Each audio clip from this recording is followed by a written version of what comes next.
राम राम सा। सरिता रसोई में आप सबरो स्वागत है।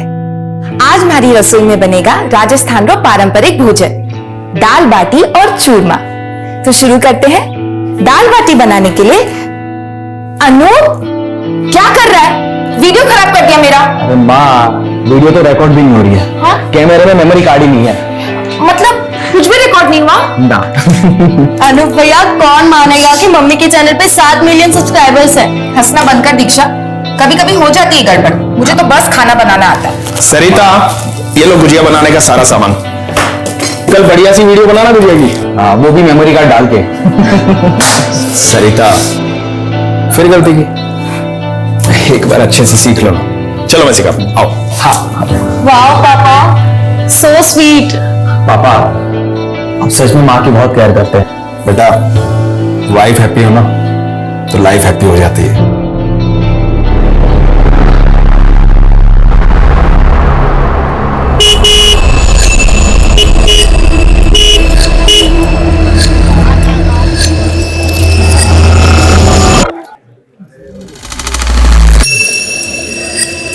अरे हमको कुछ नहीं सुनना। जब तक हमारी बात बैंक के मैनेजर प्रीतम से नहीं होती तब तक हम यहाँ से नहीं जाएंगे। क्यों भाइयों? नहीं जाएंगे, नहीं जाएंगे। बुला के लेके आओ, नहीं जाएंगे। बाहर भी इतनी भीड़ जमा गई, क्या चाहिए इन लोगों को? एक मिनट भाई लोगों, एक मिनट। हाँ देखो, थे लोग कतई भी परेशान ना हो। दादा पीसा बिल्कुल सेफ है हमारा ही बैंक में। ऐसी फेक न्यूज पे विश्वास बिल्कुल भी ना करो। हाँ, और वैसे भी हमारे बैड लोन्स काफी कम हो चुके हैं, तो चिंता की कतई बात ना है। लेकिन हम रिस्क क्यों लें? हम रिस्क नहीं ले सकते। हमारी पूरी जिंदगी की जमा पूंजी इस बैंक में है। हमको हमारा अकाउंट खाली करना है। आप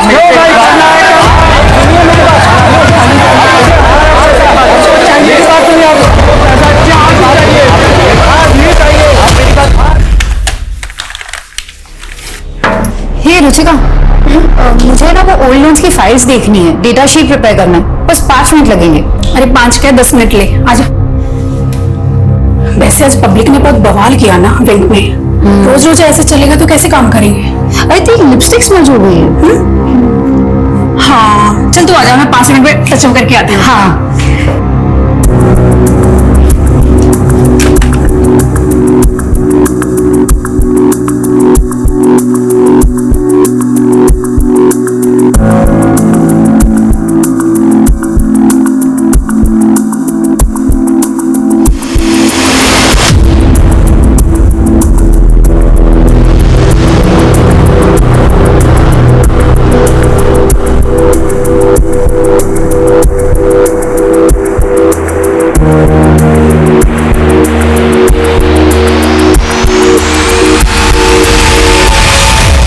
हो गया? हाँ, थैंक यू।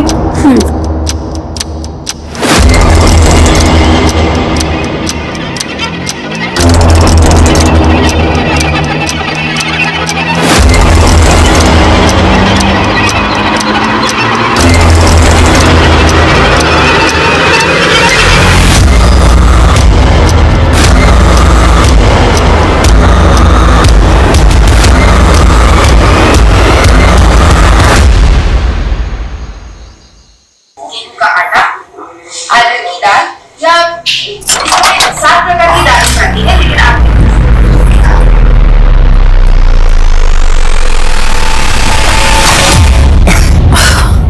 डरा दिया तुमने। तुम तो कल आने वाले थे ना। ठीक है, चला जाता हूँ, कल आता हूँ। अच्छा मिस्टर पतिदेव, मैं दिन गिनती तुम्हारे आने को, तुम चले जा रहे हो। मैं तो तुम्हें बहुत मिस कर रहा था। बाय द वे, मैंने तुम्हारे लिए स्पेशल डिश बनाई है। वाह, क्या बनाया तुमने मेरे लिए? दाल बाटी। वो रसों वाली औरत का वीडियो देख के। हाँ, वो मुझे बहुत पसंद है ना। मतलब वो उसका खाना बनाने का स्टाइल। एक नंबर के फ्लर्ट हो ना तुम। Thanks for complement. फ्रेश हो जाओ।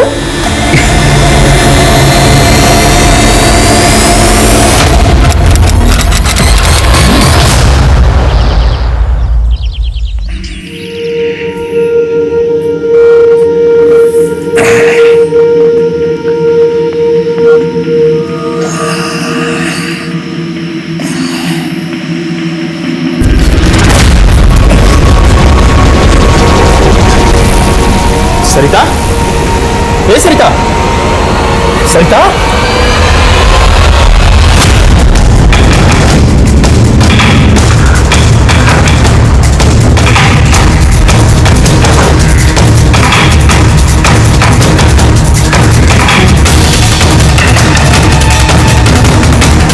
सर, विक्टिम का नाम सरिता अग्रवाल है। वो अपने पति नवीन और दोनों बच्चे दीक्षा और अनूप के साथ यहाँ रहती है। इंटरनेट पे कुकिंग क्लासेस चलाती थी जो कि बहुत पॉपुलर थी। सर, लगता है मौत जहर खाने की वजह से हुई है।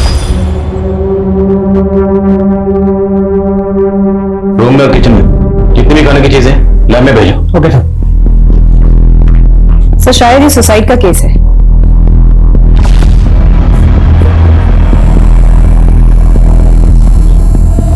कल का कार्यक्रम, अगर किसी शख्स के जहन में खुदकुशी का ख्याल चल रहा हो तो कल की प्लानिंग करेगा। बारे को सबसे पहले किसने देखा? मेरे बेटे ने दरवाजा नॉक किया, तब मेरी आंख खुली सर। पापा, हाँ अनूप आ रहा हूँ। क्या हो गया पापा? जयपुर के लिए 2 कैब चाहिए थी माथुर जी को, और ये डिटेल्स भेजी। मम्मा, मम्मा, सरिता, मम्मा, सरिता, पापा, ए सरिता, मम्मा, सरिता। तो आपकी बीवी की लाश तो ऊपर बेडरूम में पड़ी है, बिल्कुल बेड के पास। जगह जगह जिस तरह से उन्होंने वॉमिट कर रखा है, जाहिर है उनकी तबीयत रात को बहुत खराब हुई होगी, काफी तड़पी होंगी, और आपको मदद के लिए भी बुलाया होगा। आपने कुछ नहीं सुना? मुझे नींद ना आने की प्रॉब्लम है सर। नींद की गोलियां लेके सोता हूं, शायद इस वजह से कुछ सुना नहीं। नहीं सर, कल रात तक तो सब कुछ ठीक था। खाना तुम्हारी मम्मी ने बनाया था? जी मैम। तो क्या आपकी मम्मी ने कोई पर्टिकुलर चीज खाई थी जो सिर्फ आपकी मम्मी ने खाई? तुम्हारी मम्मी को कोई तकलीफ थी, कोई परेशानी, डिप्रेशन? नहीं मैम, क्या वो सुसाइड कर सकती है? नहीं, मम्मा सुसाइड कर ही नहीं सकती सर, ये इम्पॉसिबल है। उनके कितने बड़े सपने थे। वो अपने कुकिंग के चैनल को आगे बढ़ाना चाहते थे। वो भैया को और मुझे यूएस भेजना चाहते थे हायर स्टडीज के लिए। सब मम्मा सुसाइड नहीं कर सकती।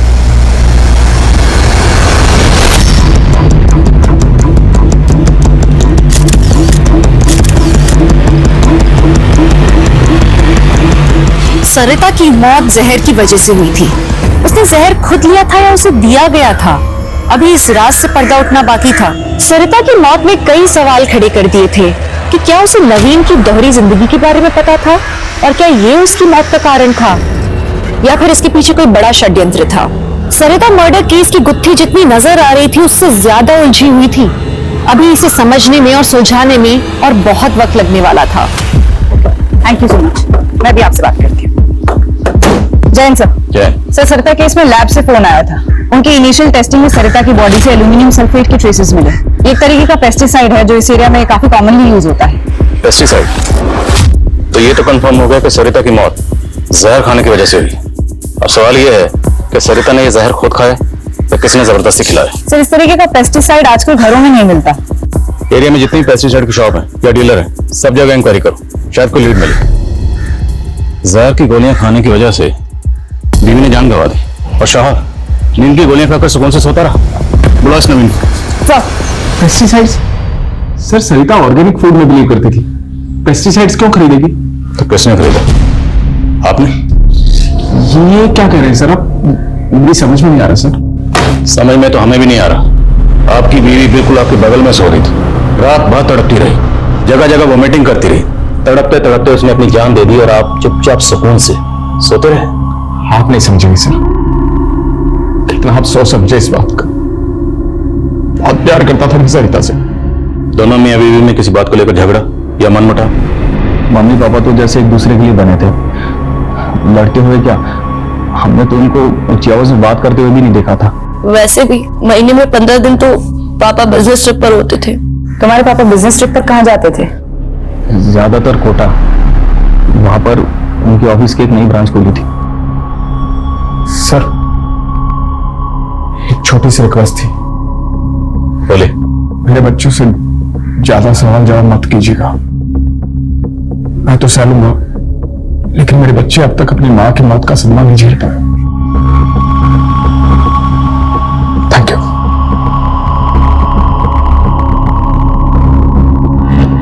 सर नवीन अग्रवाल की कॉल डिटेल्स आ गई है। इस नंबर पे काफी बातें हुई नवीन की। किसका नंबर है? मोनिका श्रीवास्तव, कोटा की रहने वाली है। पता लगाओ ये मोनिका श्रीवास्तव कौन है। डिटेल्स निकलो आज के। सर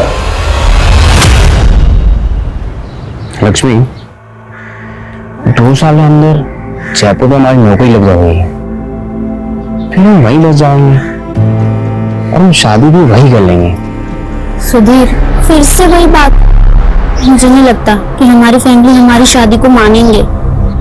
हम तुम्हें किसी हीरो हीरोइन की तरह भगा के लेके जाऊंगा तुम्हें। बापू, बापू मूंछ के बाल नहीं निकले तेरे अब तक और शादी करने चला है। ये दूसरी जाति की लड़की के साथ शादी करेगा तू? नालायक! तू क्या देख रही? चलेगा यहाँ से, भाग यहाँ से। मैं तेरे बाप को जाके सब बता देंगे हम।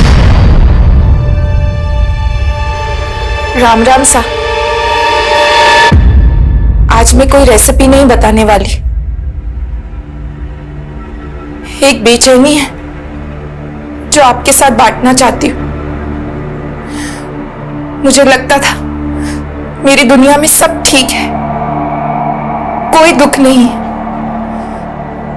लेकिन फिर अचानक मुझे पता चला कि मैं एक भ्रम में जी रही थी।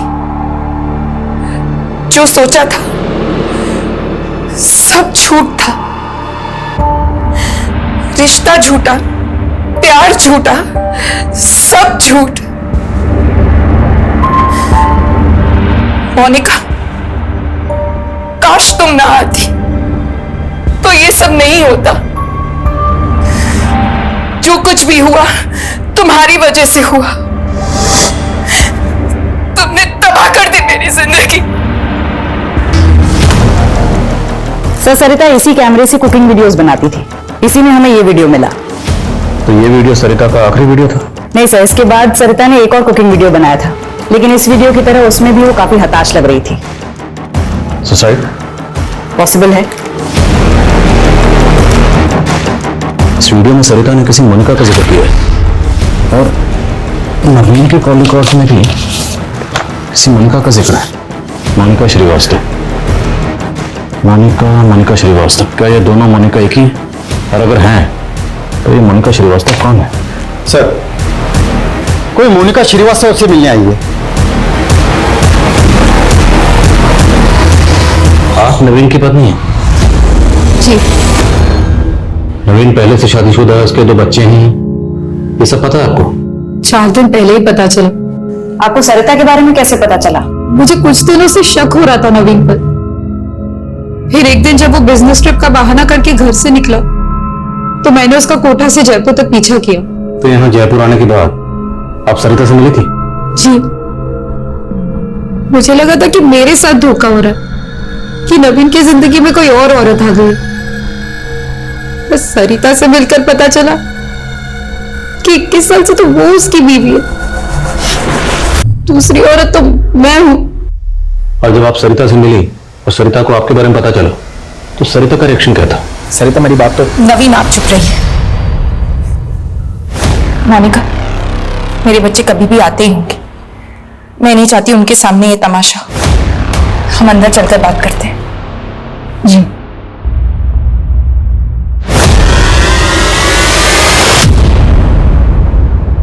मैं तुम्हारा गुस्सा समझ सकती हूँ मोनिका, लेकिन मैं तय नहीं कर पा रही हूँ कि मुझे क्या करना चाहिए। मेरे बच्चों का क्या होगा? देखो सरिता, अगर तुम नवीन के साथ रहना चाहती हो तो मैं उसे तलाक दे दूंगी और तुम्हारे रास्ते भी कभी नहीं आऊंगी। सरिता सोचो, क्या तुम नवीन के साथ सच में रहना चाहती हो? जिस इंसान ने हम दोनों को इतने टाइम से धोखा दिया, वो तो कल अपने बच्चों को भी धोखा दे सकता है। तुम आराम से इस बारे में सोचो और फिर फैसला लेना। और क्या फैसला किया सरिता ने? पता नहीं सर, पर मैंने अपना फैसला कर लिया था। मैं नवीन को छोड़ने वाली थी और जितना मैं सरिता को समझी, मुझे लगता है वो भी नवीन के साथ नहीं रहती। वो सिर्फ और सिर्फ अपने बच्चों की वजह से असमंजस में थी। लेकिन सरिता का ये वीडियो तो कुछ और ही कहता है। मोनिका, जो कुछ भी हुआ तुम्हारी वजह से हुआ। तुमने तबाह कर दी मेरी जिंदगी। नहीं मैम, नहीं, ऐसा नहीं हो सकता। मुझे नहीं लगता कि सरिता को मुझसे कोई भी प्रॉब्लम थी। आई एम श्योर उसने इमोशन में आके ये सब कहा है।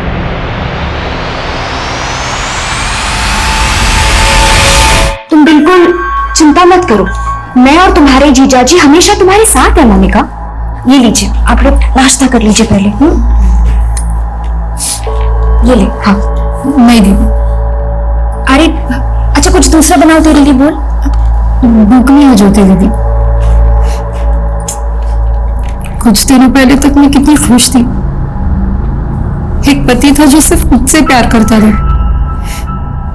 वो तो चला गया और ऊपर से ये पुलिस का चक्कर। सरिता ने भी अपनी वीडियो में मेरा ही नाम लिया। कहीं पुलिस मुझे इस चक्कर में फंसा। अरे मोनिका, बेकार फिक्र कर रही, ऐसा कुछ भी नहीं होगा, चिंता मत करो। और देख, सरिता की मौत की जिम्मेदार ना तू बिल्कुल नहीं है। हाँ, वो नवीन जरूर है, समझी? फिक्र मत कर। हमें जीजा जी, अगर पुलिस मुझ पर ही अबेटमेंट ऑफ सुसाइड का चार्ज लगाती है तो आप मेरा केस लड़ेंगे ना? अरे ये भी कोई पूछने वाली बात है? और ऐसा कुछ भी नहीं होगा, फिक्र मत करो। मतलब अगर ये पता चल जाता है कि सरिता ने खुदकुशी की थी तो मोनिका को जेल हो जाएगी? अगर खुदकुशी साबित हुई तो, और फिर मैं हूं ना उसका केस लड़ने के लिए, मोनिका को कुछ नहीं होने दूंगा। अरे मुझे उस मोनिका की टेंशन नहीं है, मुझे ज्यादा टेंशन उस पुश्तैनी जायदाद की है जो उस मोनिका के नाम पर है। और अगर ये मोनिका जेल चली जाती है तो उन पेपर्स पर कौन साइन करेगा? बोलो। बहुत लालची हो रही हो तुम। हाँ, मतलब अपनी बहन मोनिका की फिक्र नहीं है तुम्हें, बल्कि उस प्रॉपर्टी।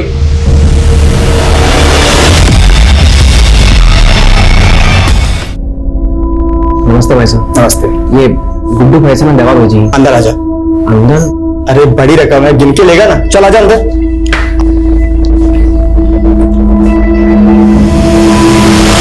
वही भागना मत, रुक वहीं पे खड़े रहे। बॉक्स खोल साहब, बॉक्स खोल।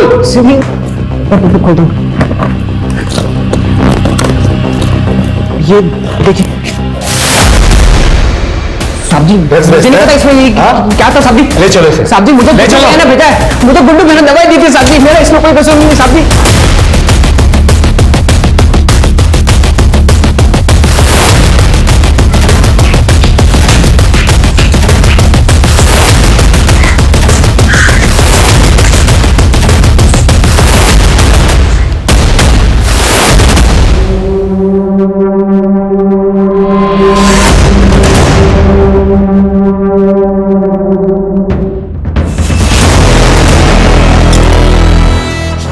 भैया कहाँ थे आप सारी रात?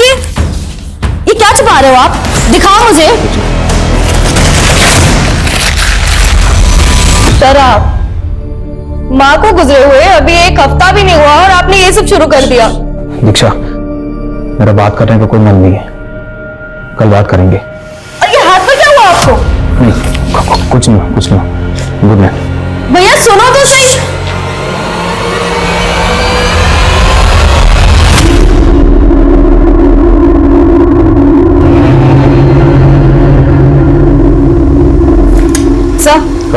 सर, सरिता की डिटेल पोस्टमार्टम रिपोर्ट आ गई है। रिपोर्ट के मुताबिक सरिता की बॉडी से पेस्टिसाइड का हैवी डोज मिला है, 3 टैबलेट्स जितना हैवी। सर, ये पॉसिबल ही नहीं है कि इतना हैवी डोज खाने में मिलाकर दिया जाए और खाने वाले को पता ही ना चले। घर से ये फूड आइटम्स कलेक्ट किए, उसमें कुछ मिला? नहीं सर, किसी भी खाने की चीज में किसी भी तरीके का पेस्टिसाइड का ट्रेस नहीं मिला है। डॉक्टर्स का कहना है कि इतनी हैवी डोज लेने के बाद सरिता को वॉमिट होनी ही होनी थी, लेकिन वो कुंभकर्ण नवीन वो वहीं सोता रहा, उसकी आंखें नहीं खुली। तो हो सकता है सरिता को पेस्टिसाइड्स इस नवीन ने दी। सर, अगर ये नवीन कॉमन थ्रेड है तो मोनिका की मौत का पैटर्न बिल्कुल अलग है। उसकी मौत गला घुटने की वजह से हुई। वो तो होना ही था, 2 औरतों का कत्ल हुआ, और जिन 2 औरतों का कत्ल हुआ वो दोनों की दोनों नवीन की बीवियां। अब अगर वो दोनों को एक ही पैटर्न से मारता तो सीधा सीधा शक इसी पे जाता, शातिर खिलाड़ी। अब इससे इसी के तरीके से पूछताछ करनी पड़ेगी। सर, मेरी नवीन की बेटी दीक्षा से बात हुई थी। उसका कहना है कि नवीन रात से घर ही नहीं आया। कहीं नवीन फरार तो नहीं हो जाए? सर, नवीन अग्रवाल आया।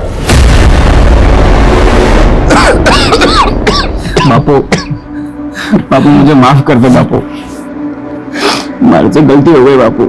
गलती तो मुझसे हुई है, उस दिन मैंने कुछ ज्यादा ही शक्ति बरत दी थी तुझ पर।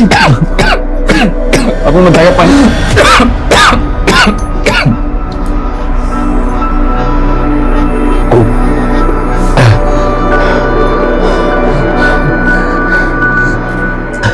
बेटा, ये पूनम है, मेरे स्वर्गवासी दोस्त की बेटी। मेरी बीमारी में इसी ने मेरा ध्यान रखा है। इसका कोई नहीं है बेटा, इससे शादी कर ले, सुखी रहेगा तू। भागा नहीं था सर मैं, वो समझ में नहीं आ रहा था बच्चों का सामना कैसे करूं। अपने दोस्त ऋषिकांत के यहाँ रुक गया था, आप चाहे तो फोन करके कंफर्म कर लीजिए। पूरी तैयारी करके है, पर कोई फायदा नहीं है, क्योंकि तुम्हारी दोनों बीवियों की मौत का प्राइम सस्पेक्ट तू ही है। बोल, क्यों मारा दोनों को? सर मैंने नहीं मारा सर। अरे मारा तो मुझे किस्मत में है सर। 21 साल का था मैं, सिर्फ 21 साल का सर। मेरे राक्षस बाप ने उस सरिता को मेरे गले बांध दिया था।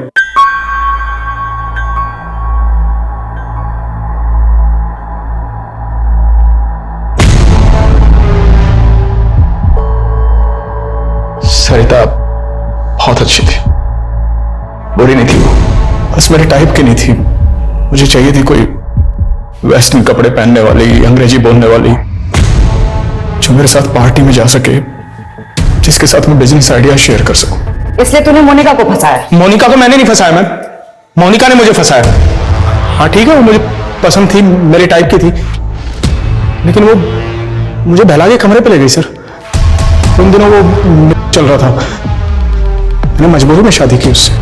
अगर तू सच्चा था तो पुलिस के पास क्यों गया? सॉरी टू से सर, आपको तो पता है पुलिस कितनी पार्शलिटी करती है, हमेशा औरतों की सुनती है। रोना बंद कर, ये बता कि मोनिका से आखिरी बार कब मिला था? कल शाम को। यानी मोनिका की मर्डर वाली शाम को। मोनिका मेरी बात तो सुनो। I love you so much. तुम्हें नहीं पता मेरी शादी किस हालत में। स्टॉप इट, तुम्हारा एक और झूठ सहने की ताकत नहीं है मुझ में। मोनिका मैं मानता हूँ मेरी गलती है, I am so sorry, please मुझे माफ कर दो। तुम्हें तुम्हारी किए की सजा भुगतनी पड़ेगी, और जो तुमने मेरे साथ किया ना वो मैं कभी नहीं भूल सकती। मोनिका एक बात प्लीज प्लीज मेरी बात तो सुनो। मोनिका चिल्लाने लगी सर, वहां भीड़ इकट्ठा हो गई थी, मैं वहां से निकल गया। मैंने तो अगले दिन सुबह मोबाइल पर उसकी मौत की खबर देखी सर। तुम्हारी दोनों बीवियां मर चुकी हैं, और मरने से पहले जो आखिरी मैन उन्हें मिला था वो तू ही था जेंटलमैन। इत्तेफाक था सर, इसका मतलब ये थोड़ी मैंने उनको खून कर दिया। आप सबूत ढूंढिए सर, सबूत मिलेगा ही नहीं, क्योंकि मैं बेगुनाह हूं। सबूत तो सुरेखा। जैन सर। जी सर। नवीन, तुम्हारे भले के लिए कह रही हूं, जो भी जानते हो सच सच बता दो, वरना इस केस में तुम बहुत बुरे फंसोगे। सुरेखा जी, एक आप ही हैं जिसको चिंता है हमारी यहाँ। एक काम कीजिए, अपना नंबर दे दीजिए, यहां से निकलते ही फोन करूंगा, साथ में डिनर करेंगे हम लोग। वैसे भी आपने बिना हथकड़ियों के मेरा दिन तो कैद कर ही लिया है। सर पोस्टमार्टम मत करो सर, मोनिका की मौत गला घोटने की वजह से ही हुई थी, और वो भी उसी के दुपट्टे से। सर उसके ब्लड में अल्कोहल और स्लीपिंग किल्स के ट्रेसेस भी पाए गए हैं। एक बात और सर, मोनिका के प्राइवेट पार्ट में सीमेंट के ट्रेसेस भी मिले। Yes sir. और बदन पे कोई खरोच या जोर जबरदस्ती के निशान? No sir. मोनिका के ब्लड में अल्कोहल और स्लीपिंग पिल के ट्रेसेस, मतलब जिस वक्त उसकी मौत हुई वो बुरी तरह से नशे की हालत में थी, कोई जोर जबरदस्ती नहीं हुई थी, रेप तो नहीं हो सकता। Right sir. और सर पोस्टमार्टम रिपोर्ट के मुताबिक उसने रात को कुछ भी नहीं खाया था सिवाय चने के। चना? वैसे मोनिका तो अब रही नहीं, तो हम जमीन तो बेच सकते हैं ना। आप कोई बायर ढूंढ लो ना, जितनी जल्दी जमीन बिकेगी ना उतना हमारे लिए अच्छा होगा, है ना।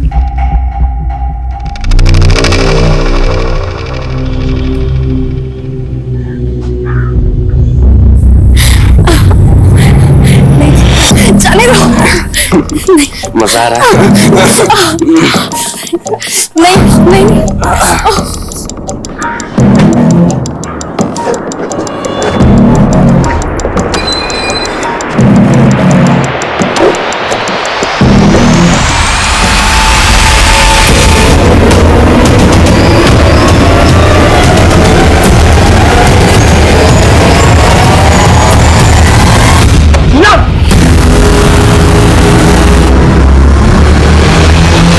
सर ये नवीन तो बहुत ही कमीना इंसान, न इसे अपनी दोनों बीवियों के मरने का दुख है, न अपने किए का पछतावा, और न दोनों बच्चों की फिक्र। सर निहायत ही मतलबी आदमी है, सिर्फ अपने बारे में सोचता है। हाँ, लेकिन हमारे पास इसके खिलाफ कोई ठोस सबूत नहीं है। बिना सबूत के उसे ज्यादा वक्त तक यहाँ नहीं रख सकते। सर लेकिन हम उसे सर मोनिका की कॉल डिटेल्स। सर वारने से एक दिन पहले मोनिका की अजमेर के एक बैंकर से बात हुई और सर उसने एक कैब ड्राइवर योगेंद्र को भी कॉल किया था। मेरी योगेंद्र से बात हुई है सर, उसने कंफर्म किया है कि वो मोनिका को अजमेर एक बैंक में लेकर गया था और उसके बाद उसने यहाँ जयपुर लाकर उसे छोड़ दिया था। मोनिका वाज बैंकर, तो हो सकता है अजमेर अपने किसी बैंक के काम से गई हो। नहीं सर, यही तो इंटरेस्टिंग बात है सर। वहां वो अपने बैंक की ब्रांच में नहीं गई थी, किसी और ही बैंक में गई थी। मोनिका ने आखिरी कॉल किसे किया था? सर ज्योति को, मोनिका की बहन है सर, जयपुर में ही रहती है। हिम्मत कैसे होगी तारी? हिम्मत कैसे होगी तारी?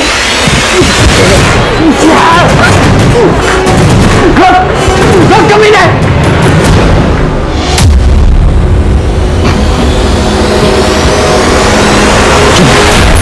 माफ कर दीजिए, गलती हो गई। क्यों किया तूने ऐसा? तुझे बता मैं तुझे कितना प्यार करता हूं। बापू को वचन दिया था कि तुझे अच्छे से रखूंगा और रखना हूं ना मैं। फिर तूने ऐसा क्यों किया? माफ कर दीजिए मुझे, शादी के पहले से जानती थी उसे, अचानक मिला तो बहक गई। माफ कर दीजिए, अब आइंदा नहीं होगा। मैम, मेरी बहन मोनिका बहुत ही भली थी, उस कभी ने सब कुछ किया है। मैंने उसको बहुत मना किया मैम कि मत कर उससे शादी, पर उसने मेरी एक भी बात नहीं मानी मैम। मोनिका जब जयपुर आई थी तो आप लोगों के घर रुकी थी, फिर ऐसा क्या हुआ कि उसे यहाँ से जाना पड़ा? मोनिका को जब सरिता और नवीन के बारे में पता चला तो वो बहुत ज्यादा अपसेट हो गई थी और वो यहाँ पे हमेशा गुमसुम से बैठी रहती थी। फिर एक दिन पता नहीं क्या हुआ, वो बोली कि मुझे अकेले रहना है। मैंने उसे रोकने की बहुत कोशिश की, लेकिन वो नहीं मानी। काश मैंने तब भी उसे यहाँ रोक लिया होता। बस कर पूनम, मत रो, मत रो। मैंने तुझे माफ कर दिया पूनम, मुझे भी माफ कर दे पूनम। हम सब कुछ भूल जाते पूनम।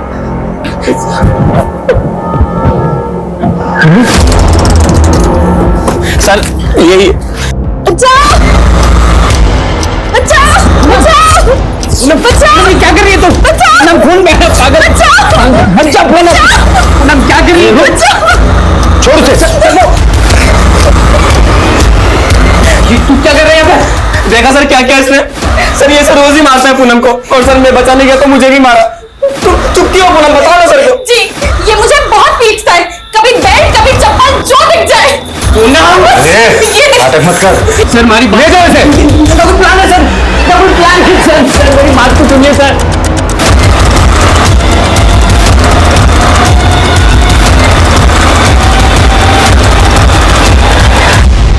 सर मोनिका श्रीवास्तव तो आई थी यहाँ कुछ दिन पहले, लेकिन अपना लॉकर यूज करने आई थी। लॉकर में ऐसा खास क्या था? और खास था भी तो उसने अपने बैंक के लॉकर में क्यों रखा? Sir need to check the locker. Sir उसके लिए हायर अथॉरिटी से परमिशन लेनी पड़ेगी। ऑफ कोर्स, मैं आपके प्रोसीजर से वाकिफ हूँ। Thank you very much. मैं जल्द से जल्द परमिशन निकलवा के आता हूँ। Thank you so much.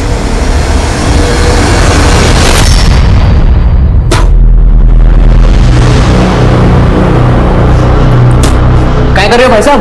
अबे शुगर मरा तेरे मुंह पे नहीं दूंगा मैंने। सो जा कंबल ओढ़कर। तो गुंडा कर दिए, साहब जी ने जाके बोल दूंगा मैं। अबे गुंडा बोला मेरे को? मैं गुंडा बोला? गुंडा बोला मेरे को? गुंडा बोला?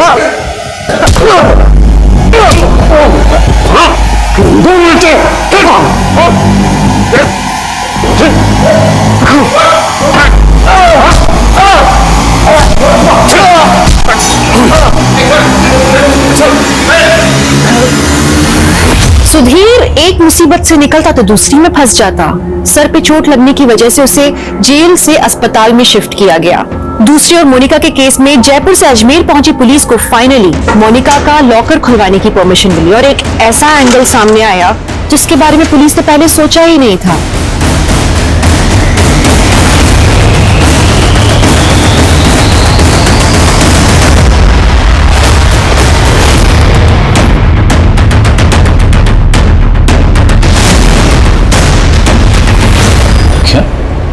मोनिका एक विसल ब्लोअर थी? जी सर, मोनिका अपने बैंक में हो रहे एक स्कैम को एक्सपोज करने के लिए एविडेंस इकट्ठा कर रही थी। लगभग 1500 करोड़ के लोन्स नकली डॉक्यूमेंट्स पर अप्रूव हुए। पिछले 15 साल से सिर्फ छोटे छोटे अमाउंट का ये स्कैम हो रहा था, इसलिए लोगों की नजर में नहीं आ रहा था। तो क्या मोनिका और सरिता के केसेस को आपस में कनेक्ट करके हम कोई गलती कर रहे हैं? क्योंकि मुमकिन है मोनिका के कत्ल के पीछे इस स्कैम में से कोई हो। सर, मोनिका को जिसने मारा वो उसे अच्छे से जानता था। मोनिका अपने बैंक में फ्रॉड कर रहे लोगों के साथ इतनी आसानी से नहीं जाती। करेक्ट, लेकिन अब हमें आईडी से कांटेक्ट करना होगा और ये सारा डाटा उन्हें हैंड ओवर करना होगा। Let them investigate.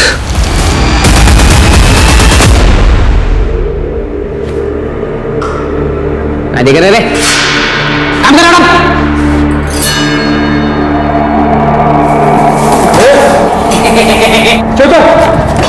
साहब मच्छर गिरा, मच्छर मच्छर मच्छर मच्छर काट रहे हैं मेरे।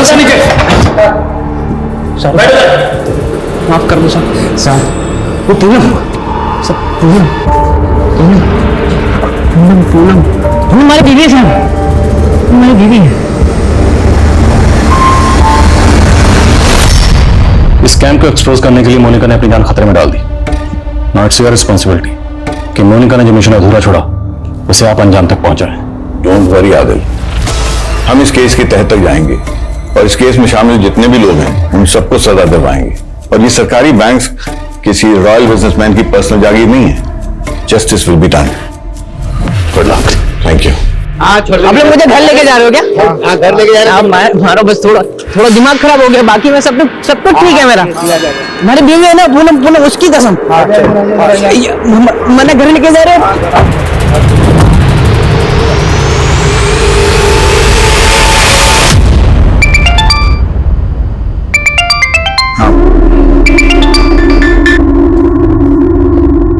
सॉरी मेरी जान, बहुत दिन हो गए ना बात हुए, लेकिन जल्दी मिलने आ रहा हूँ।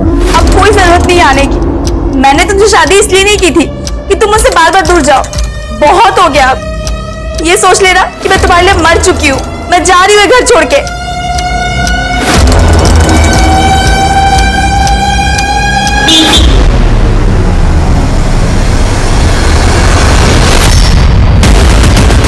सर आप मेरी बात सुनिए सर, मैंने कोई स्कैम नहीं किया है सर।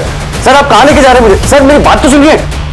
अरे ज्योति, हाँ, अरे डील हो गई है फाइनल, कल पैसा मिल जाएगा हमें एडवांस। अच्छा, हाँ सर, अशोक नाम का एक कांस्टेबल जो उसे यहाँ पोस्टिंग हो रहा है सर, उसने एक मर्डर केस के बारे में बताया। सर ये 10 साल पुराना केस है। मेरी पोस्टिंग जयपुर में एक दूसरे थाने में थी, तब वहां पर प्रियंका नाम की 24 साल की लड़की का केस आया था। उस दिन जब मैं मोनिका की पोस्टमार्टम रिपोर्ट देख रहा था तो फौरन मुझे ये केस याद आया। उसके इंटेस्टाइन में चने मिले थे, बियर की बोतल भी मौका वारदात पर मिली थी। विक्टिम के साथ सेक्स हुआ था, रेप नहीं। और जहां पर विक्टिम की बॉडी मिली थी उसे वहां नहीं कहीं दूसरी जगह पे मारा गया था, ठीक मोनिका की तरह। उस केस में मुजरिम पकड़ा गया था? नहीं सर। जब तक ये केस सॉल्व नहीं हो जाता हम चैन से नहीं बैठेंगे। आई थिंक हमें इस केस को देखने का नजरिया बदलना पड़ेगा। शायद ये किसी सीरियल किलर का काम है जो अलग अलग औरतों को मारता है लेकिन एक सेम पैटर्न से। पिछले 10 साल में राजस्थान में जितनी भी औरतों का कत्ल सेम पैटर्न से हुआ है वो सारे केसेस खंगालो। Okay sir.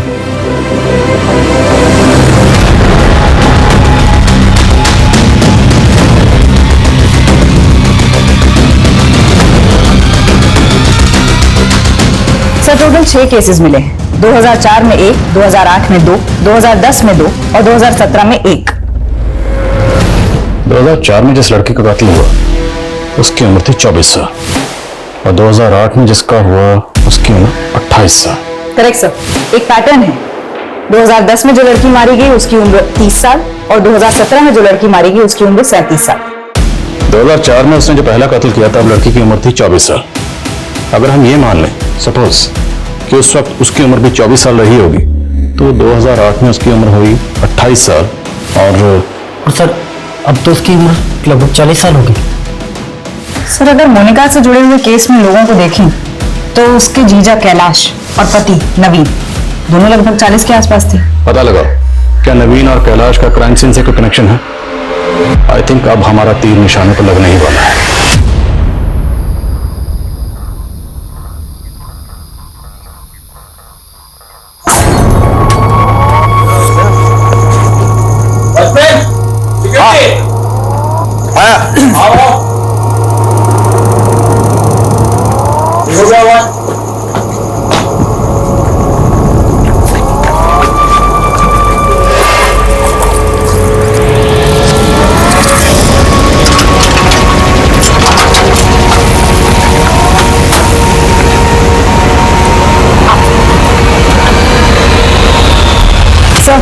खबरियों से पता चला मोनिका और ज्योति के पास एक पुश्तैनी जमीन थी जो अब ज्योति और कैलाश मिलकर बेच रहे हैं।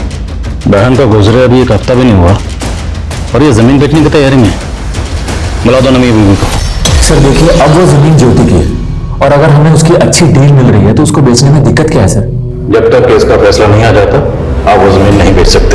और क्या पता मोनिका का कातिल उस जमीन की वजह से हुआ। आप कहना क्या चाहते हैं? आपको लगता है कि हमने मोनिका को मारा है? क्या पता। सर हमारा उसमें क्या फायदा? सबसे ज्यादा फायदा तो आपका ही हुआ। पहले आप आधी जमीन की मालकिन थी, अभी आप पूरी जमीन की मालकिन अरे ये सब क्या कह रहे हैं आप? एक मिनट तुम शांत रहो, मैं बात कर रहा हूँ। सर अगर आपको ऐसा लगता है तो आप लोगों के पास सबूत क्या है? सुरेखा, एक आदमी लगाओ इनके पीछे, बोलो इनकी हर हरकत पे नजर रखे। सर एक्सक्यूज मी सर 3 और मर्डर केसेस का पता चला है सर। सेम पैटर्न है, एक 2006 में हुआ था, एक 2014 में और एक 2018 में। 2006 में जिस विक्टिम का कत्ल हुआ उसकी उम्र थी 26 और 2014 में जिसका कत्ल हुआ उसकी उम्र थी 34 और 2018 में जिसका कत्ल हुआ उसकी उम्र थी 38।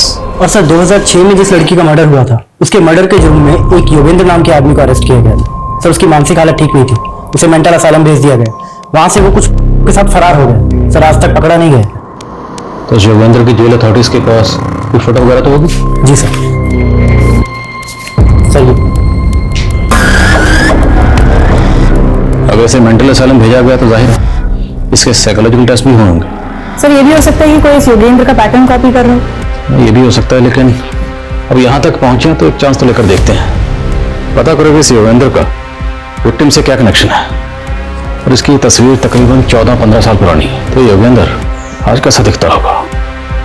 सालों पुराने केसेस खंगाले जाने लगे, पुराने कैदियों से पूछताछ हुई। पुलिस की खोज का दायरा बहुत ज्यादा बढ़ चुका था। ये घास के ढेर में सुई ढूंढने जैसा था, लेकिन पुलिस डटी रही और उन्हें एक सुराग मिला। ये देखिए सर, इस वीडियो में मोनिका गाड़ी में जाती हुई दिख रही है। थोड़ा जूम करने पर गाड़ी का नंबर प्लेट और ड्राइवर का चेहरा साफ दिख रहा है। थोड़ा जूम करो।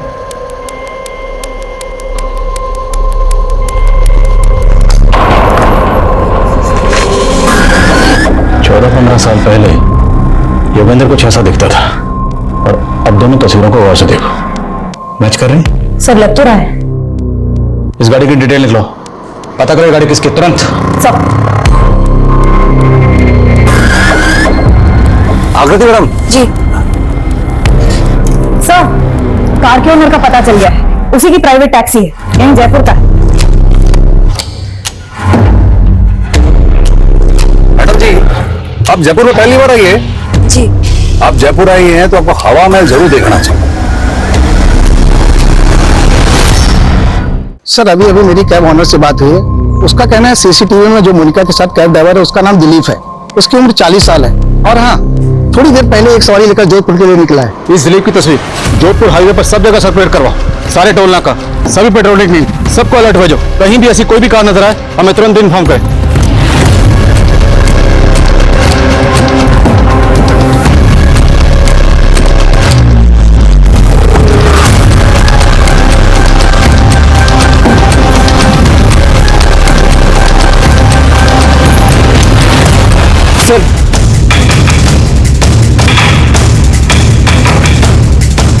सर गाड़ी ने अभी अभी जोधपुर हाईवे से लेफ्ट टर्न लिया है। नजर रखो उस पर और फॉलो करते रहो उसे। Okay sir.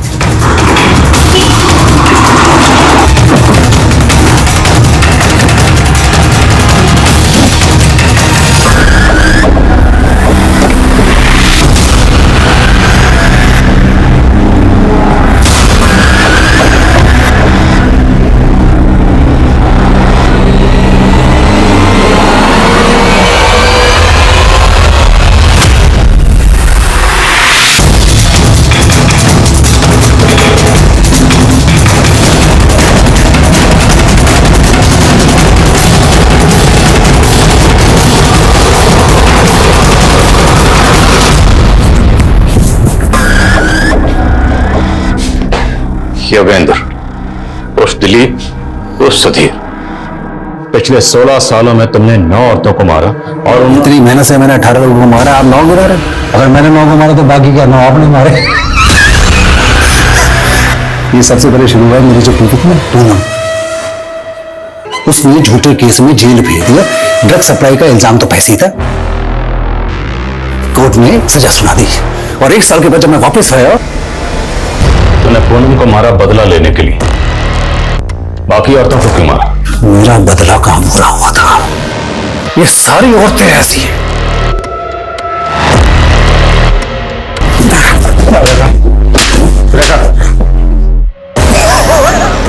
और जेल अथॉरिटीज ने तुझे जो मेंटल असाइलम भेजा था वो सब मैं जब पकड़ा गया तो ये तरकीब मुझे एक पुराने कैदी ने बताई। सब मैंने भी कमाल किया, ठीक है?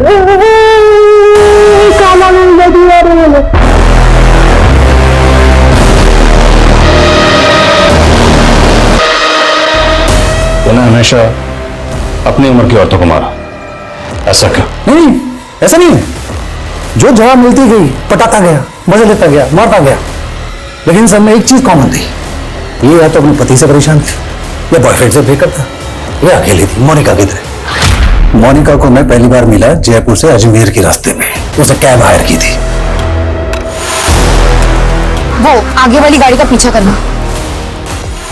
मारे को वो पहली बार में पसंद आ गए थे, लेकिन उसके पति ने उसके साथ धोखा किया था तो वो बहुत उदास थी, पति की जासूसी कर रही थी। मैंने उसको बहुत हंसाने की कोशिश की लेकिन बात नहीं बनी। फिर एक और दिन मौका हाथ लगा।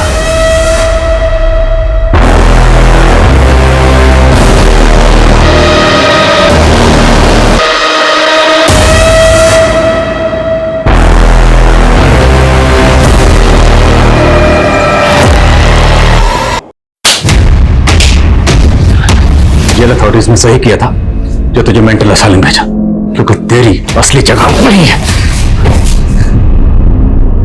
सुधीर अभी पुलिस की हिरासत में और जल्दी ही उसके खिलाफ कोर्ट में चार्जशीट फाइल की जाएगी, क्योंकि उस रात वहां क्या हुआ ये कोई नहीं जानता। उस रात वहां सिर्फ 2 लोग मौजूद थे, एक नवीन जो हैवी डोज स्लीपिंग पिल के लेके सो रहा था, और दूसरी तरफ मोनिका एक इंडिपेंडेंट और बहादुर लड़की थी। उसने 1500 करोड़ के स्कैम का खुलासा किया। समझ ये नहीं आता कि मोनिका जैसी समझदार लड़की उस सुधीर के झांसे में आई कैसे। इसका एक कारण ये हो सकता है कि मोनिका मानसिक रूप से डिस्टर्ब थी। उसने अपने पति और बहन से धोखा खाया था और उसी नाजुक हालत में वो सुधीर की बातों में आ गई, और सुधीर उसको अपने किए का जरा भी पछतावा नहीं था। उसको उसकी बीवी ने धोखा दिया था और उसका बदला वो पूरी औरत जात से ले रहा था। एक बेसिर पैर की बात सुधीर के मन में घर कर गई, उसका जुनून बन गई, उसे जुर्म की ओर ले गई, जिसका खामियाजा 18 मासूम औरतों को भुगतना पड़ा। आप जानते हैं हमारे देश में मानसिक स्वास्थ्य पर खास ध्यान नहीं दिया जाता है। जरूरी है कि पीड़ितों को, यहाँ तक कि मुजरिमों को भी वक्त रहते नियमित रूप से मनोचिकित्सकों की सलाह दी जाए। जिंदगी और सड़क के बीच में कई समानताएं होती हैं। कई फिलोसोफर्स ने, शायरों ने इनके बीच में कई तुलनाएं की हैं। सड़क हो या जिंदगी हमें अपने तय मकाम तक पहुंचाते हैं, लेकिन सड़क जिंदगियों की तरह ही हमें हादसों से मिलाते हैं, जो न सिर्फ छोटी मोटी दुर्घटनाएं होती हैं बल्कि उनमें दिल दहलाने वाली वारदातें भी हो सकती हैं, जो न सिर्फ मुसाफिर बल्कि उससे जुड़े हर शख्स की जिंदगी बर्बाद कर सकती हैं। नमस्कार, मैं दिव्यांका त्रिपाठी दहिया क्राइम पेट्रोल सतर्क की श्रृंखला में आपका स्वागत करती हूँ।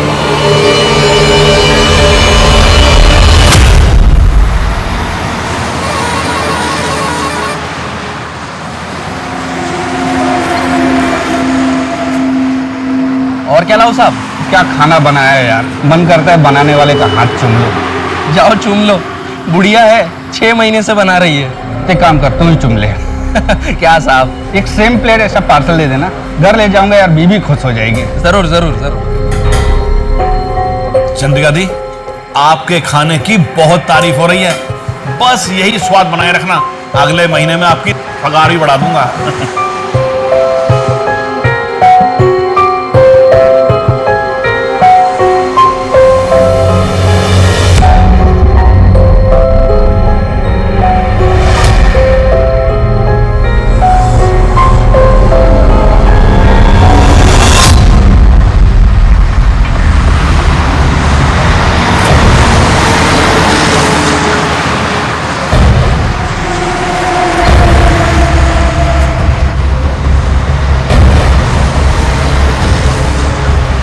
नमस्कार सर।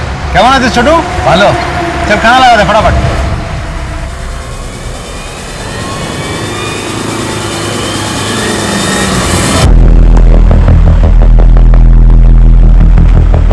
अरे भैया बरेपुर तक जाना है। 500 रुपए लगेगा। भैया हमेशा 150 में जाता हूँ, अब 200 ले लेना। अरे भाई इतना ही लगेगा, आगे अगर 2-3 आदमी मिलेंगे तो आधा आधा बांट लेना।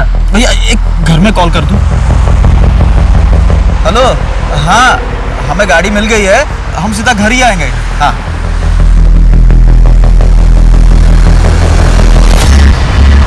बारापुर जाने का लिफ्ट दे दो ना। हाँ हाँ बैठो।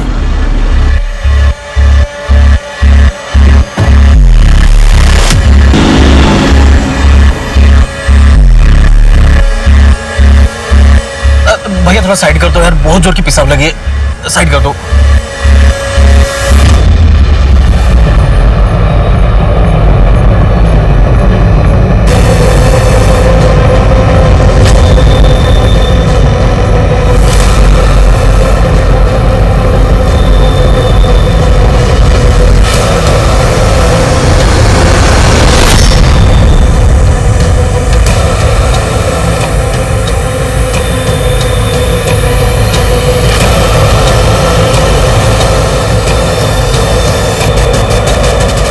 शोमेंदा, क्या बात है, आपके ढाबे के खाने का तो स्वाद ही बदल गया।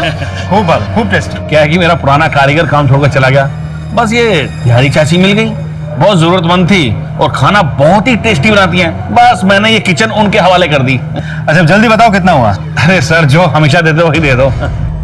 ये लीजिए। छोटू। हाँ सर। रागड़ा।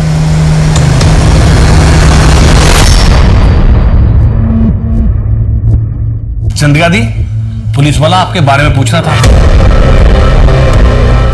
अरे बोल रहा था कि आप खाना बहुत स्वादिष्ट बनाती हैं।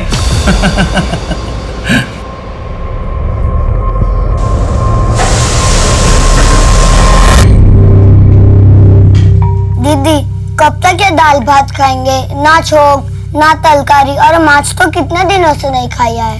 अरे उस दिन तो खाया था ना माछ भात। कब? अरे चौधरी काकू की शादी में। हाँ। और मीना मासी के घर पे तुझे पूजा में रसगुल्ले भी तो दिए थे उन्होंने। हाँ। तुझे पता है जब अपने माँ बाबा थे ना तो माँ बहुत अच्छा खाना बनाती थी। तू बहुत छोटा था लेकिन बहुत चाव से खाता था।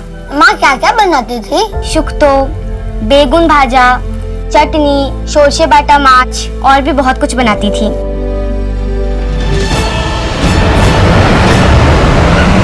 साबी मेरे पति हैं, टैक्सी चलाते हैं, सब कोलकाता गए थे लेकिन 2 दिन से घर वापस नहीं लौटे। इनका फोन भी बंद आ रहा है और मैंने इनके सारे दोस्तों से भी बात की लेकिन कुछ पता नहीं चला। साहब मैं आपके हाथ जोड़ती हूँ, प्लीज मेरे पति को ढूंढ लाइए। देखिए आप रोइए मत, एंड डोंट वरी, हम पूरी कोशिश करेंगे आपके हस्बैंड को ढूंढने की। एक काम करो, इनकी एफआईआर दर्ज करो और इनसे इनके पति का मोबाइल नंबर लेके उसे सर्विलेंस में डाल दो। अब देख तू जगह से आउट करता हूँ।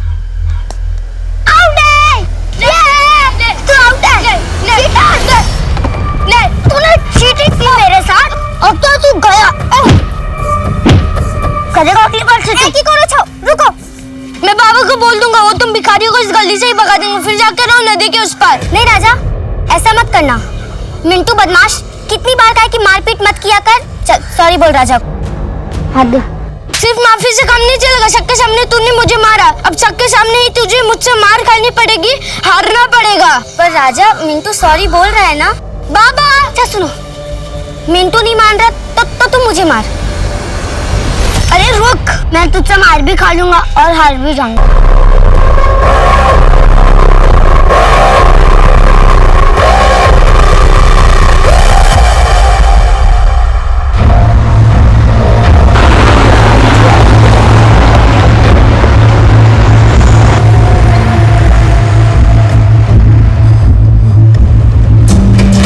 की खबर साहब?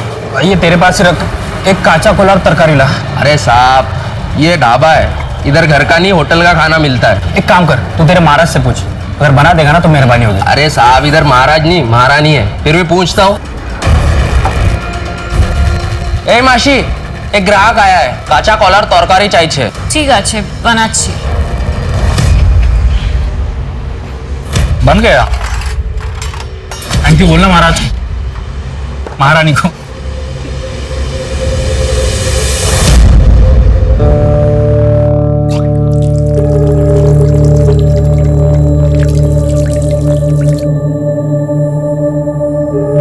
आपका 80 টাকা হয়েছে।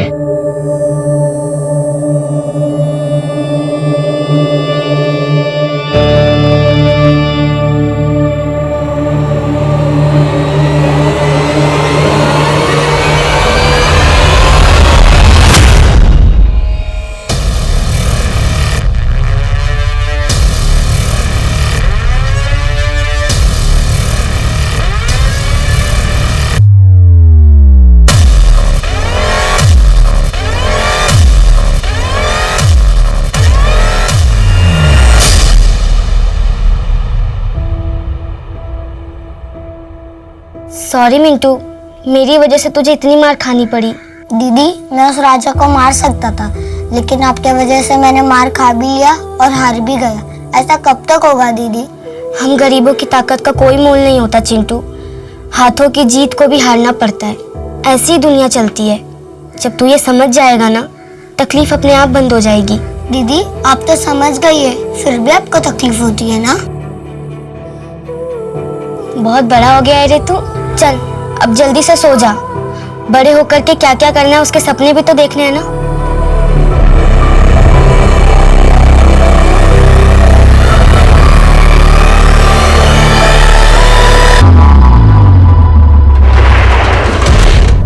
हाँ भाई छोटू, बंद हो गया? हाँ आ गया बस। ला बेटा जल्दी ला चाबी।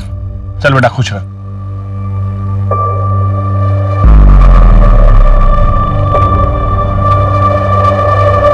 क्या बात है छोटू सेठ, लगता है अच्छी टिप मिली है। हाँ फिर तो क्या बोलता है, चलें मस्त मूड बनाते हैं, मौका भी है, दस्तूर भी है। और अबे तेरे अम्मा की उम्र की है, चल अपने उम्र की ढूंढते हैं। यस, ये हुई ना बात। चल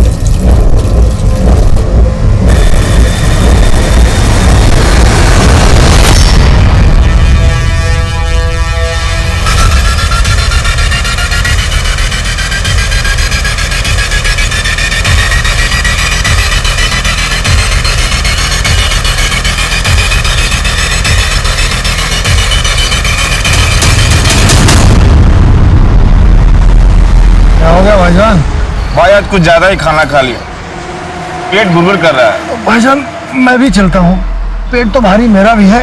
चल भाई चल।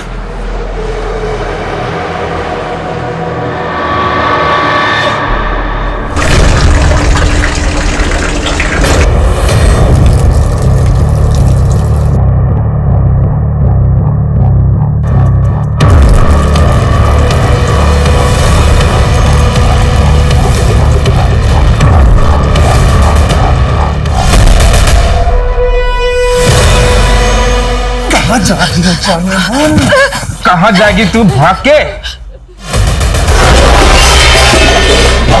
भाईजान गिराओ ना जल्दी। छोड़ो मुझे, भाईजान जल्दी। छोड़ो छोड़ो मुझे। भाईजान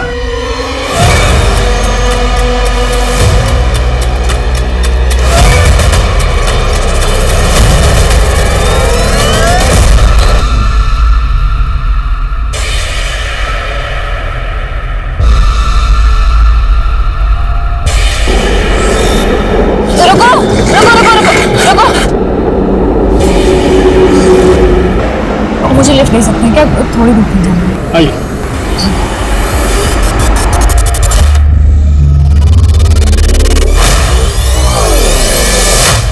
ऐसी क्या वजह थी कि एक जवान लड़की को एक बुजुर्ग महिला के भेस में काम करना पड़ रहा था? वो किसी से छुप रही थी या किसी को ढूंढ रही थी? दूसरी तरफ सुनसान रास्ते पर शराफत का स्वांग रचाकर लूटने वाले वो भेड़िए कौन थे? अपराधों का एक न थमने वाला सिलसिला शुरू हो गया था। अविश्वास का माहौल था। ऐसा लग रहा था जैसे कोई नकाब में अपना चेहरा छुपा के घूम रहा है। सवाल ये था कि इस अपराधों के भवंडर में कितनी तबाही मचने वाली थी।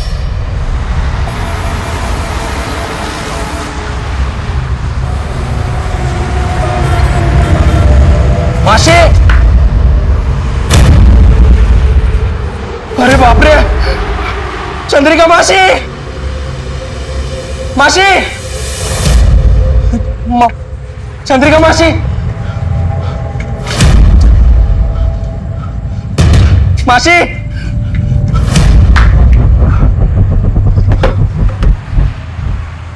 शमन दादा!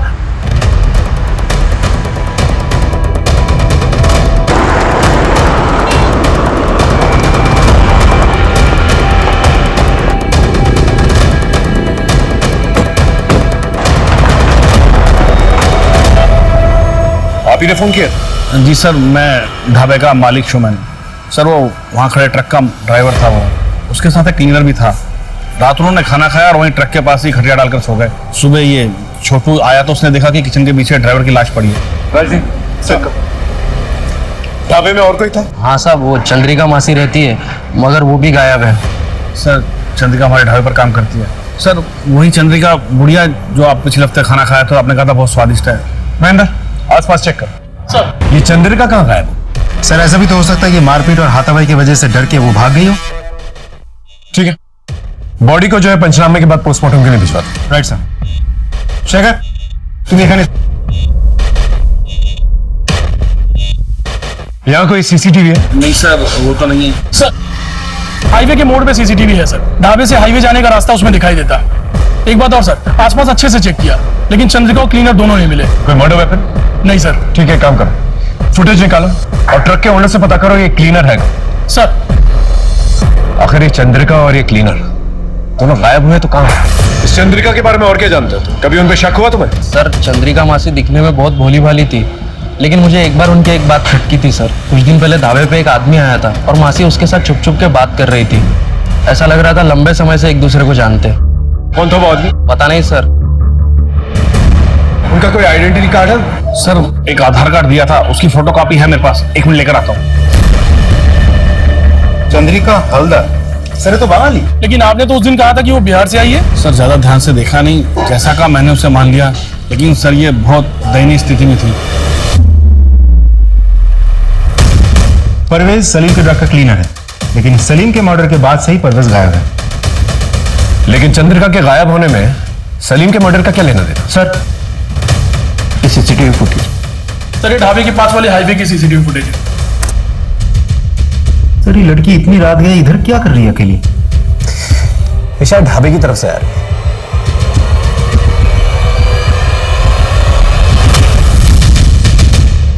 एक काम करो, इसके फोटोज जो है ढाबे के मालिक को और वहां पर काम करने वाले लोगों को दिखा, कोई ना कोई इसे जानता हो।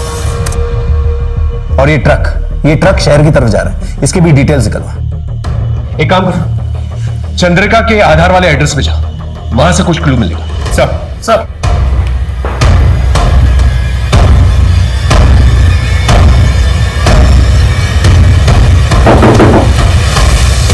दीदी पुलिस! दीदी पुलिस! बेटा माँ को बुलाओ। माँ तो नहीं है। बाबा? वो भी नहीं है। अच्छा घर में कोई और है? कोई नहीं है। अच्छा इन्हें जानती हो? यहीं पर रहती हैं? नहीं। बेटा? नहीं अंकल। इन एड्रेस तो यहीं का लिखा है। वैसे तुम्हारे माँ और बाबा हैं कहाँ? वो तो 10 साल पहले ही भगवान के पास चले गए। अच्छा बेटा तुम्हारी माँ का आधार कार्ड है? हाँ है ना। लेके आओ।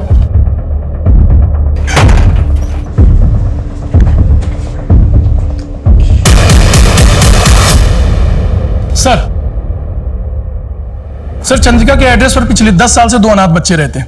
वो तो चंद्रिका को जानते भी नहीं है सर। उनके घर से सर ये आधार कार्ड्स मिले।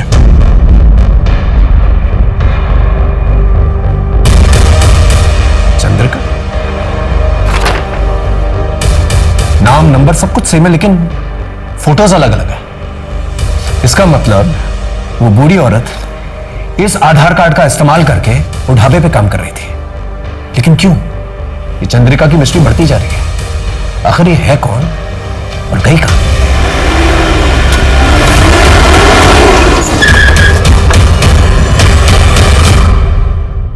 ये ट्रक तुम्हारा है? हाँ सर। ये फोटो देखो, कल रात इस लड़की को बाईपास रोड पे तुमने लिफ्ट दी थी, पहचानते हो इसे? नहीं सर, जानता तो नहीं हूँ, सवारी थी, हाईवे पे हाथ दिखाया तो गाड़ी रोक दी। कहाँ उतरी थी लड़की? डायमंड हार्बर एरिया में उतरी थी साहब। उस लड़की की बातचीत से तुम्हें ऐसा कुछ लगा कि वो कहाँ जाना चाहती है? नहीं साहब, ऐसा तो कुछ समझ में नहीं आया। सर, उस सीसीटीवी वाली लड़की की फोटो हमने ढाबे वाले शोमैन और छोटू को दिखाई, लेकिन वो लोग उसे नहीं जानते और ना ही इससे पहले कभी देखा है। एक और बात सर, उस लड़की ने हाईवे पे जिस ट्रक से लिफ्ट ली थी उस ट्रक का भी पता चल गया है। ड्राइवर से भी हमने पूछताछ की। ड्राइवर का कहना है कि इससे पहले उस लड़की को कभी देखा नहीं। एक नॉर्मल सवारी थी, वो बैठी, उससे पैसे लिए और आगे जाके डायमंड हार्बर पे छोड़ दी। एक काम करो, डायमंड हार्बर जाओ, पूछताछ करो, हो सकता है कोई क्लू मिल जाए। इस लड़की का सलीम के मर्डर से और चंद्रिका से कोई रिश्ता जरूर है। सर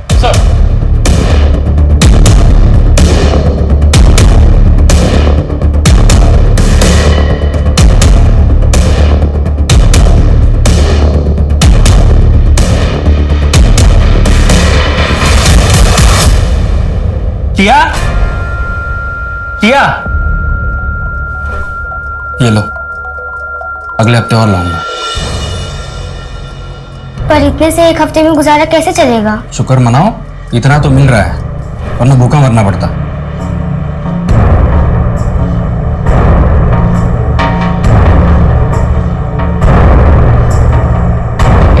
सर, हमने डायमंड हार्बर एरिया का चप्पा चप्पा छान मारा, लेकिन उस मिस्टीरियस लड़की के बारे में कुछ पता नहीं चला।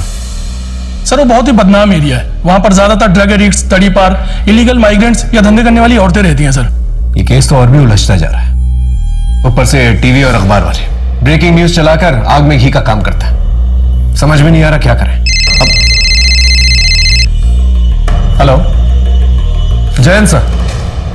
यस सर, अभी फिलहाल तो सॉफ्ट क्लूज मिले हैं सर। जैसे कोई पुख्ता सबूत मिलता है हम कातिल को अरेस्ट कर लेंगे।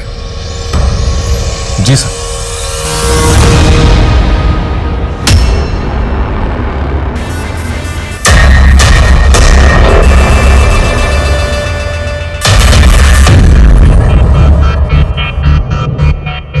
शोमेन दादा, शोमेन दादा। हेलो सर, मैं वेलकम ढाबे का मालिक शोमेन बोल रहा हूँ। हाँ शोमेन, बोलो। वो ट्रक का मिसिंग क्लीनर पानी की टंकी में मिला है। क्या? सर वो बहुत जख्मी है, उसकी हालत बहुत खराब है। तुम लोग तुरंत उसे पास वाले हॉस्पिटल में लेके जाओ, हमरा एखुनी आसছি। डॉक्टर साहब। जी प्लीज। डॉक्टर साहब सिचुएशन क्या है? बहुत सीरियस है और थोड़ी देर हो जाती तो यहाँ लाने से पहले ही डेथ हो जाती। वो बच तो जाएगा ना? कोशिश कर रहे हैं। इससे बात कब कर सकते हैं? रिकवरी पर डिपेंड करता है, मैं आपको इन्फॉर्म कर दूंगा। Okay sir, thank you. ये क्लीनर तो मिल गया, एक बार ये नकली चंद्रिका भी मिल जाए तो केस क्लियर हो जाएगा। एक काम करो, वो असली चंद्रिका का जो आधार कार्ड है उसके एड्रेस पे चलते हैं, पूछताछ करते हैं। आई एम श्योर कोई ना कोई तो उसे जानता होगा। Right sir. चल ठीक है, टेंशन मत ले। अरे बोला ना एक बार काम हो जाएगा। चल फोन रख। पिस्टल चाहिए। कैसे हैं?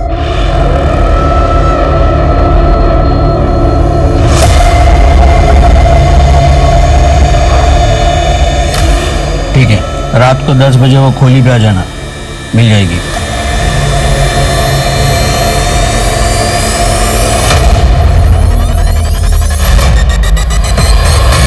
नहीं, गाड़ी मत रोकना। मजबूर सा लगता है, शायद उसे किसी मदद की जरूरत हो। सर, माँ बहुत बीमार है, डॉक्टर को बुलाने जा रहा हूँ पर कोई लिफ्ट नहीं दे रहा। क्या आप प्लीज? अच्छा, रोइए मत, बैठिए आप, कुछ नहीं होगा आपकी माँ को। धन्यवाद सर।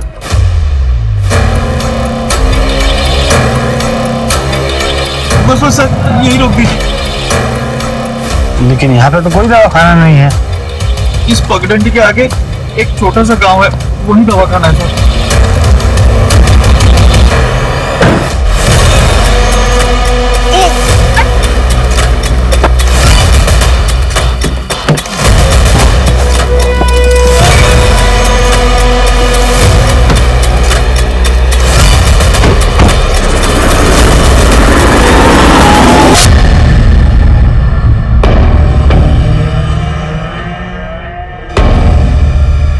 मैं पैसे लेके आई हूँ, जल्दी से मुझे पिस्टल दो, मुझे जाना है।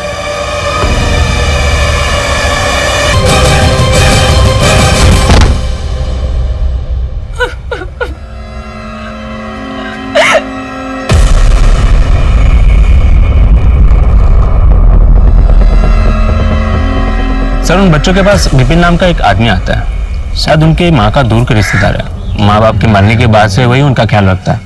Thank you sir. एक नई इंफॉर्मेशन मिली।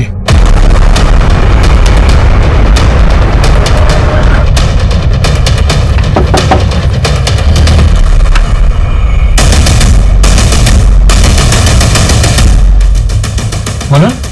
हमरा टिया और मिंटूर माँ चंद्रिकार ব্যাপারে জিজ্ঞেস করতে এসেছি। क्या ना? चंद्रिका पीसी के साथ जो कुछ हुआ उससे आपका पेट नहीं भरा क्या? जो फिर से आ गए उनके पीछे पड़े हो, कम से कम मरने के बाद तो इंसान को बख्श दो। चलो जाओ। एक बार बोला समझ में नहीं आता क्या? पुलिस की शक्ल देखना पसंद नहीं करता मैं, और बात तो कतई नहीं। तुम्हारे साथ जबरदस्ती भी कर सकता है। प्यार से पूछ रहे हैं, बता दो। सर जिस चंद्रिका की आप बात कर रहे हो ना, 10 साल पहले उन्होंने आत्महत्या की है। क्यों? एग्जैक्टली क्या हुआ वो मुझे नहीं पता, लेकिन मेरे पास ऐसा कुछ है जिससे आपको हेल्प हो सकती है। रुकिए, आपके डिपार्टमेंट के कांस्टेबल की वजह से उन्होंने आत्महत्या की। रेप हुआ था उनका। कौन था कांस्टेबल? आपके थाने का था। ढूंढिए, पता चल जाएगा आपको। এদিকে স্যার, এদিকে।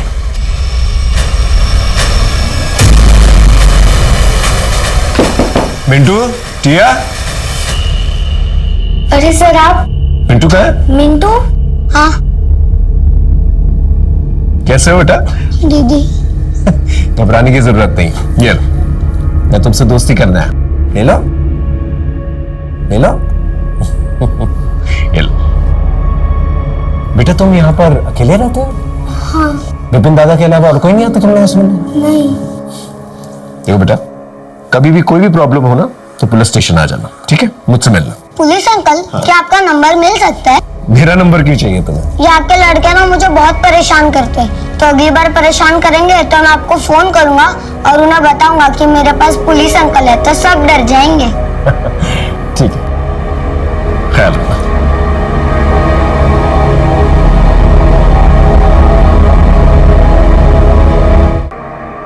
सर आइए सर। सर ये पांडा जी हैं, इसी पुलिस स्टेशन से 4 साल पहले रिटायर हुए हैं। सर कैमरा बहुत। बताइए सर, चंद्रिका के बारे में और क्या इन्फॉर्मेशन है आपके पास? सर चंद्रिका ने मेरे पास आके उसके पति की गुमशुदा होने की रपट लिखवाई थी। हर दिन आके रोती थी, फिर अचानक से गायब हो गई, उसका कुछ पता ही नहीं था। कुछ दिनों बाद उसका एक दूर का रिश्तेदार एक खत लेकर आया और कहने लगा कि चंद्रिका के साथ प्रशांत मित्र नाम के एक हवलदार ने रेप किया, और इस सदमे में आके चंद्रिका ने आत्महत्या कर ली। पर सर इस प्रशांत मित्र नाम का कोई भी हवलदार हमारे थाने में नहीं था। हमने काफी छानबीन की, फिर उसके बाद इस फाइल को बंद कर दिया। सर ये रही उस केस की फाइल। सर डॉक्टर का मैसेज आया, परवेज क्लीनर को होश आ गया है।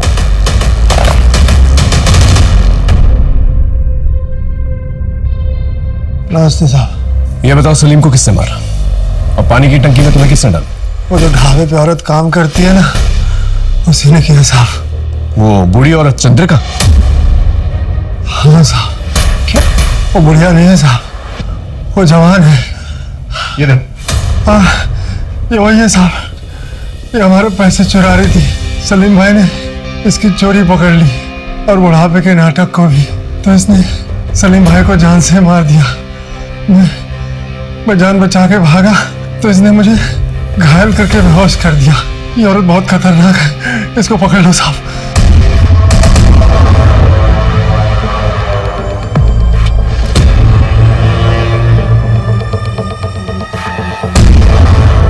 उफ, क़यामत है।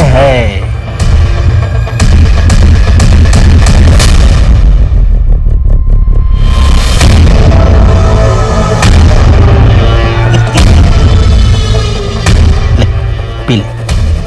अरे पी पी।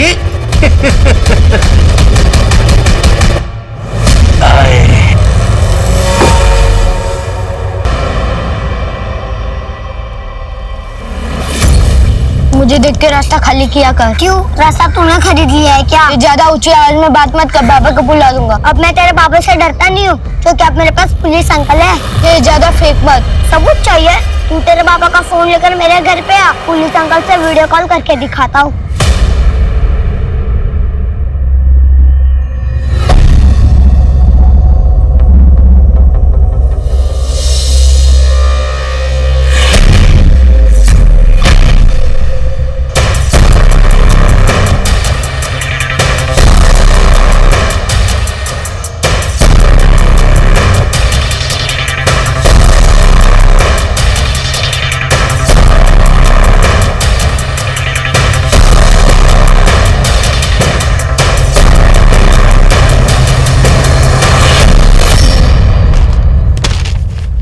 चलिए नंबर डायल कर फटा। वीडियो को। अरे मिंटू। जय हिंद सर। कोई प्रॉब्लम?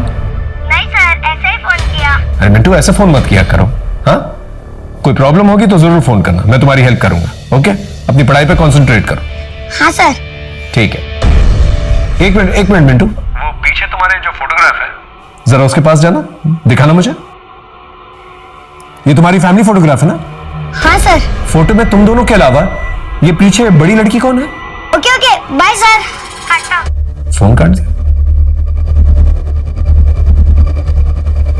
I'm sure इस लड़की का कुछ लेना देना जरूर है इससे। शायद विपिन को पता होगा। सर मिंटू और टिया की एक बहन भी थी जो उनसे 10-12 साल बड़ी थी। बचपन से उसकी दिमागी हालत खराब थी, इसलिए उसको मेंटल असाइलम में डाला था। सिर्फ चंद्रिका जानती थी कि वो लड़की कहाँ है और कैसे है। चंद्रिका के मरने के बाद मैंने भी उस लड़की को ढूंढने की कोशिश नहीं की, क्योंकि पहले से 2 बच्चे में पाल रहा था। वो बहुत बड़ी बात थी मेरे लिए। ठीक है, कोई भी खबर मिले तो प्लीज हमें बताना। जा। राजीव ये झूठ बोल रहा है। आसपास के मेंटल असाइलम से पता करो, और ये जितने भी पड़ोसी है ना उनसे पूछताछ करो। कोई ना कोई तो जरूर कुछ जानता होगा। Right sir.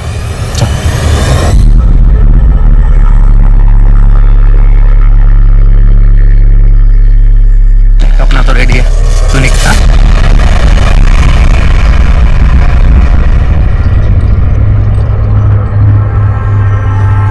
क्यों सेठ, पसंद नहीं आई मैं आपको? पसंद तो बहुत है, लेकिन उतने पैसे नहीं है मेरे पास। मुझे भी तो बहुत पसंद आया सेठ। चलेगा? चल आओ सेठ। अरे आओ ना। आज तो आपको मैं जन्नत की सैर कराऊंगी, वो भी मेरे स्टाइल में। अब देखो चमेली का जादू। लेकिन मजा आना चाहिए। हाँ हाँ बिल्कुल, आप बस देखते जाओ कि ये चमेली क्या क्या करती है। ये क्या कर रही हो? लेकिन बस थोड़ा और इंतजार। बड़ा अजीब स्टाइल है यार। हाँ, ये अपना स्टाइल है। क्या बात है, जल्दी करो जो करना है वो। मैं तो एकदम प्यासा प्यासा हो रहा हूँ। अरे अरे मार क्यों रही हो? ঠিক আছে আমি জানাচ্ছি। सर मेरा दोस्त छोटू कल रात से गायब है। अरे दोस्त से मिलने गया होगा, 24 घंटे वेट करो, देखছি কি করা যায়। কি नाम बोले? सर छोटू। कहाँ काम करता है? सर ढाबे पे काम करता है। ढाबा? कौन सा ढाबा? Sir welcome dhaba. कहाँ से गायब हो? सर हम सोनागाछी गए थे। सर मैं तो अपनी रेगुलर वाली के साथ गया था, पर सर जब मैं वापस आया तो पता लगा छोटू किसी नई लड़की के साथ गया है। सर जब मैंने पता किया तो उस लड़की का नाम और पता किसी को कुछ नहीं मालूम था। सर मैं थकार के घर आ गया। मैंने सुबह में उसको फिर से फोन किया, रिंग बज रही थी पर उसने उठाया नहीं। सर एक काम करो, सोनागाछी रोड जा और वहां के दलाल को ठग लेके, और ये छोटू का फोन जो है सर्वेलेंस पे डालो। Right sir. साहब मेरे भैया और भाभी 2 दिन से गायब है साहब उनका फोन भी बंद आ रहा है। कहाँ से गायब हुए? बारहवीपुर से 12-7 आ रहे थे, वहां से निकले तो सही पर यहाँ नहीं पहुंचे। आप एक काम करो, अपने भैया और भाभी की फोटो उनके डिटेल्स के साथ एफआईआर दर्ज करवा दो। एक बात समझ में नहीं आ रही, ये हाईवे के 10 किलोमीटर के रेडियस में ऐसा कौन सा ब्लैक होल है कि एक के बाद एक आदमी गायब हो जा रहा है? वहां की पेट्रोलिंग बढ़ा दो। बताता हूँ साहब, कल रात एक भले घर की लड़की मेरे पास आई, और गिड़गिड़ाने लगी कि उसकी माँ की तबीयत बहुत खराब है, इलाज के लिए पैसे चाहिए। साहब उसका नाम पता मुझे कुछ नहीं मालूम साहब। उसकी शक्ल याद है तुझे? हाँ साहब। स्केच बनवा सकता है? साहब स्केच आर्टिस्ट। सर एक खबर मिली है सर, मिंटू ओटिया की माँ, वो ओरिजिनल चंद्रिका? हाँ सर, उनकी एक पड़ोसन जो ओरिजिनल चंद्रिका को बहुत अच्छी तरीके से जानती है। अभी वो बीमार है, इसीलिए हॉस्पिटल में एडमिट है। मुझे ऐसा लगता है सर उनसे कुछ पता चल सकता है। ठीक है, मिलते हैं उससे। पानी पानी चाहिए? हाँ, ये ले पानी। पानी बताएगा या नहीं? बोल। बताता हूँ, सब सच सच बताता हूँ। पानी दे दो। आप मिंटू और टिया की पड़ोसी हैं। उनकी माँ चंद्रिका, उनकी एक बड़ी बेटी भी थी, उसके बारे में क्या जानती हैं? निशा चंद्रिका की सबसे बड़ी बेटी थी। वो बहुत ही टैलेंटेड लड़की थी, शांति निकेतन पढ़नी चाहती थी। चंद्रिका का पति एक ट्रक ड्राइवर था, अच्छा खासा कमा लेता था। 10 साल पहले चंद्रिका का पति और ट्रक दोनों गायब हो गए। चंद्रिका के ऊपर और उसके परिवार के ऊपर दुख का पहाड़ टूट पड़ा। चंद्रिका अपने पति की पूछताछ करने के लिए पुलिस स्टेशन जाया करती थी। उसके साथ 1-2 बार मैं भी गई थी। साहब আমার ঘরে ছোট ছোট বাচ্চা, যদি पति ना मिला तो वो अनाथ हो जाएंगे। अरे हमने कहा नाम पूछताछ कर रहे हैं, जब पता चल जाएगा घर पे आके बता देंगे। कौन जाओ। ऐसे में एक दिन पुलिस स्टेशन के बाहर उसे एक हवलदार मिला। अरे चंद्रिका जी, नमस्ते, मैं प्रशांत मित्रा, इसी पुलिस स्टेशन में कांस्टेबल हूँ। चंद्रिका जी, बहुत दिनों से देख रहा हूँ कि आप अपने पति को लेकर बहुत परेशान हैं। मैं आपकी मदद करना चाहता हूँ। आपके पति शरद को ढूंढने में पूरी मदद करूंगा मैं। आप मुझे मेरे घर पर आके मिलेंगी करीब शाम को 7 बजे। हाँ, ठीक है।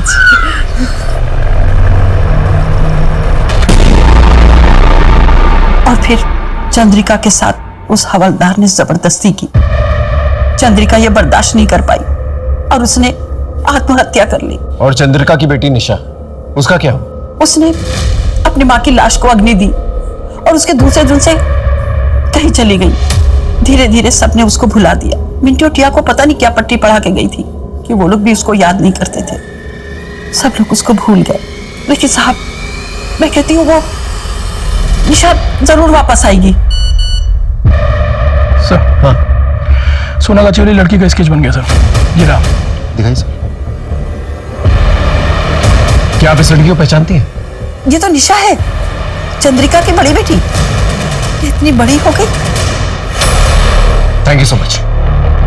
सर, ये तो वही लड़की है जिसने बुढ़िया बन के चंद्रिका के नाम से ढाबे पे काम करना शुरू किया था। इसका मतलब निशा चंद्रिका अपनी माँ का आधार कार्ड यूज कर रही थी, अपना फोटो डाल के, और ढाबे पे काम कर रही थी। लेकिन क्यों? वो अपने माँ बाप का बदला लेना चाहती थी, लेकिन किससे? आखिर निशाने पे था कौन? कुछ तो वजह होगी। सर, छोटू का मोबाइल सर्वेलेंस शुरू हो गया है और सारे कोऑर्डिनेट्स डायरेक्ट यहाँ शेयर हो रहे हैं। एक काम करो, परवेज के पास जो कांस्टेबल खड़ा है ना, उसे अलर्ट करो जल्दी। नहीं सर, फोन स्विच ऑफ आ रहा है। चल।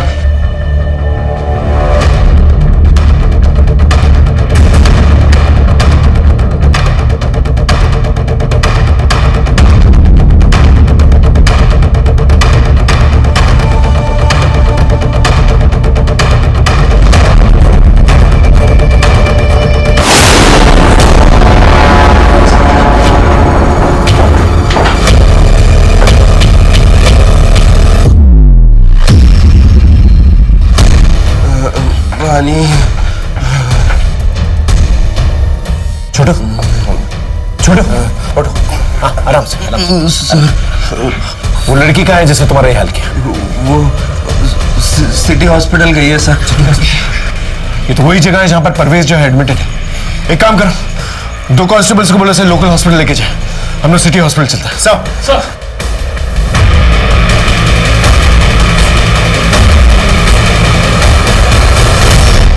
निशा, गोली मत चलाना।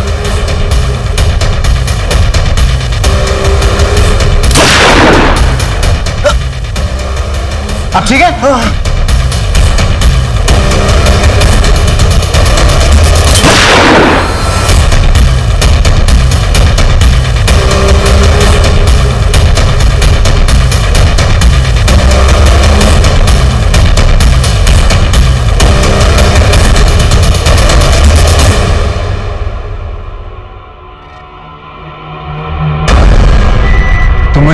मार सकती थी और वहां से भाग भी सकती थी। क्यों नहीं किया तुमने ऐसा? सर आपने मुझे पहली बार थोड़ी पकड़ा है। मैंने पहले भी देखा है। आपकी याददाश्त शायद कमजोर हो गई है। पुरुलिया, मार्च 2017, तुम्हें मैंने विद्रोहियों के साथ पकड़ा था।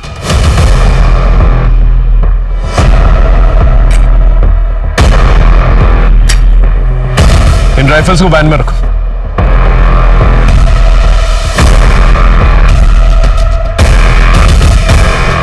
तुम इन लोगों के साथ क्यों नहीं गई? कौन हो तुम? सर मैं इनके साथ नहीं हूँ, मैं तो इन लोगों से मदद मांगने आई थी, लेकिन इन लोगों ने मुझे अपना गुलाम बना लिया। प्लीज मेरी मदद करिए सर। उस वक्त हमागमी में तुमसे पूछ नहीं पाया कि उन विद्रोहियों के साथ क्या कर रही थी तुम, लेकिन आज समझ में आ रहा है। तुम अपनी मां के लिए जस्टिस लेने गई थी, लेकिन क्या फायदा हुआ? तुम भी अच्छी तरह से जानती हो कि क्या हुआ। क्या मैं गलत बोल रहा हूं? नहीं सर, आप बिल्कुल ठीक बोल रहे हैं। ये बताओ सलीम की मौत कैसे हुई और परवेज के साथ तुमने ऐसा क्यों किया? सर माँ का बलात्कार करने वाला चाहे कांस्टेबल हो, विरोधी या फिर ट्रक ड्राइवर। लेकिन तुमने भेस क्यों बदला, आइडेंटिटी क्यों बदली, और तो और छोटू को किडनैप किया, परवेज पे गोली चलाई? तुम्हारी हिस्ट्री मैं मानता हूं, लेकिन ये सब तुमने किया क्यों? सर मेरे बाबा उस ढाबे के आसपास से गायब हुए थे। वो अक्सर वहां खाना खाने जाते थे। वहां काम करने वाले छोटू की भी बहुत तारीफ करते थे वो। जिस दिन वो गायब हुए थे उन्होंने हमें फोन भी किया था, लेकिन उसके बाद ना फिर हमारे बाबा मिले और ना ही उनका फोन ट्रैक हो पाया। सर बाबा के गायब होने के तार उस ढाबे से जुड़े हुए थे, इसलिए मैं भेस बदल के वहां काम करने गई थी। छोटू को क्यों किडनैप किया? छोटू ही मेरे लिए लास्ट प्रूफ था। छोटू से क्या जानकारी मिली तुम्हें? उसने बेहोश होने से पहले डॉक्टर प्रसाद का नाम लिया था। पता नहीं सर, वो 10 साल पहले हुए किसी हादसे के बारे में पूछताछ कर रही थी। और सर ढाबे पे रोजाना इतने लोग आते हैं, सबका नाम थोड़ी ना याद रखेंगे सर। तो तूने डॉक्टर प्रसाद का नाम क्यों लिया था? सर मैं जानता था वहां परवेज को भर्ती किया गया है और जरूर वहां पे पहरा होगा। इस वजह से सर अपने आप को बचाने के लिए और उस बला को फंसाने के लिए सर मैंने डॉक्टर प्रसाद का नाम लिया था। एक के बाद एक राज खुल रहे थे, लोगों के चेहरों से नकाब हट रहे थे, लोगों की पहचानें सामने आ रही थी। एक अपहरण से शुरू हुआ अपराधों का ये सिलसिला लेकिन अभी भी जारी था। पुलिस सारी कोशिश कर रही थी, लेकिन न तो अपराध रुक रहे थे और न ही असली मुजरिम सामने आ रहा था। ऐसा लग रहा था जैसे पुलिस डेड एंड पे आ गई है। लेकिन अचानक ऐसा कुछ हुआ जिसने तहकीकात को एक नया मोड़ दे दिया। जैन सर। जैन बोलो। मैं सर एक्चुअली केस के सिलसिले में आपसे जरूरी बात करना है सर। पिछले कुछ महीनों से हमारे एरिया से गुजरने वाले हाईवे से लोग बड़े रहस्यमय तरीके से गायब हो रहे हैं। और सर सिर्फ लोग ही नहीं, बल्कि उनकी गाड़ियां, उनके सामान और बच्चे तक सब कुछ वैनिश हो रहा है सर। और सर हमें समझ तक नहीं आ रहा है आखिर माजरा क्या है। वो हाईवे हमारी जुरिडिक्शन से भी गुजरता है ना? हाँ सर, इसलिए मैं आपसे मिलने आया। महेंद्र एक काम करो, हाईवे की एंट्री पॉइंट पे ना नाकाबंदी करवा दो और तुम अपने एग्जिट पॉइंट पे, और आने जाने वाले जितने भी लोग हैं उनका एक रजिस्टर मेंटेन करो, आपस में मैच करो। उस पूरे एरिया में पेट्रोलिंग बढ़ा दो, जितनी भी दुकानें हैं, ढाबे हैं, सबको चेक करो। ये कोई बर्मुडा ट्रायंगल तो है नहीं कि गाड़ी समेत इंसान गायब हो जाए। एक मिनट। हाँ बोलूं? जैन जी, पटना से एक क्रिमिनल जो है हमारे एरिया में पैरोल जम करके आया है, उसे पकड़ना है। सीआईडी की इंफॉर्मेशन।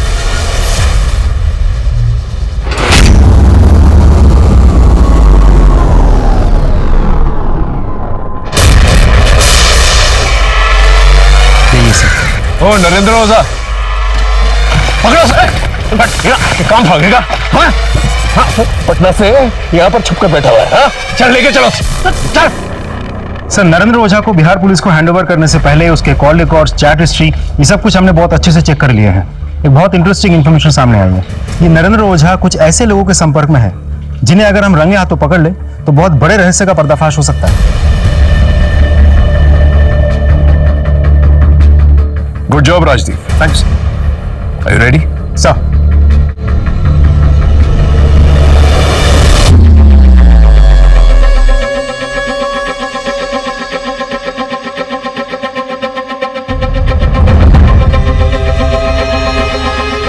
सॉरी सर, वो वेटर आज हॉस्पिटल में, मैं ही ऑर्डर लूंगा। बताइए क्या लाऊं आपके लिए?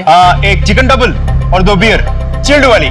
ठीक है, मैं लेकर आता हूँ। आज की थी सवारी अब बारासत तक जाना है। इतनी रात गए अकेले निकलेंगे? वो क्या है ना, स्टाफ को शादी में छोड़ने गया था। अच्छा वापस जा ही रहा हूँ तो इक्का दुक्का सवारी बिठा लेंगे, कुछ कमाई हो जाएगी। बढ़िया जी बढ़िया। चलो जी मैं लेके आना जी। लो पाजी चिल्ड भी यार। लाओ जी लाओ।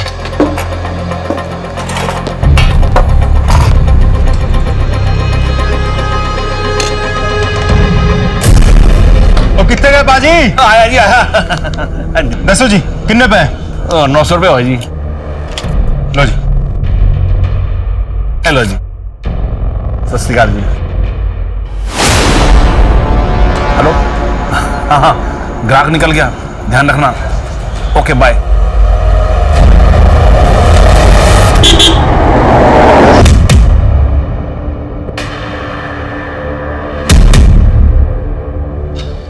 पाजी वो बारासत तक जाना है, छोड़ देंगे? अरे बिल्कुल छोड़ देंगे, बैठो जी। पाजी एक कॉल कर दूं? कर लो कर लो। हेलो। हाँ हमें गाड़ी मिल गई है, ठीक है हम सीधे घर में आके खाना खाएंगे। बैठ जाओ।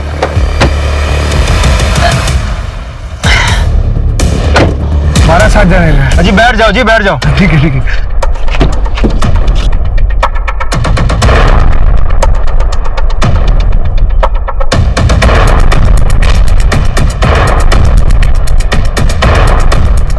पापा जी थोड़ा साइड कर दीजिए, बहुत जोर की पेशाब लगी है। अरे कोई गल नहीं जी, हम भी हल्का हो लेते हैं। हाँ हाँ जी हाँ जी।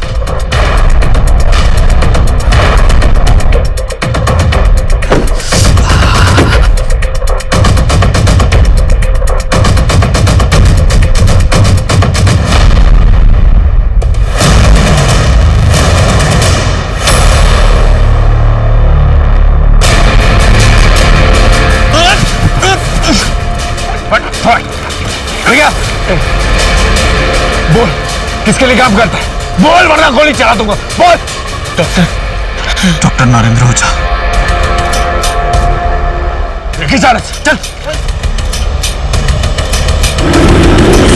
डॉक्टर नरेंद्र ओझा, पवन, मदन और प्रकाश, इन तीनों को रंगे हाथों पकड़ा है हम लोगों ने, और तीनों ने कबूल किया है वो तीनों तुम्हारे लिए काम करते थे।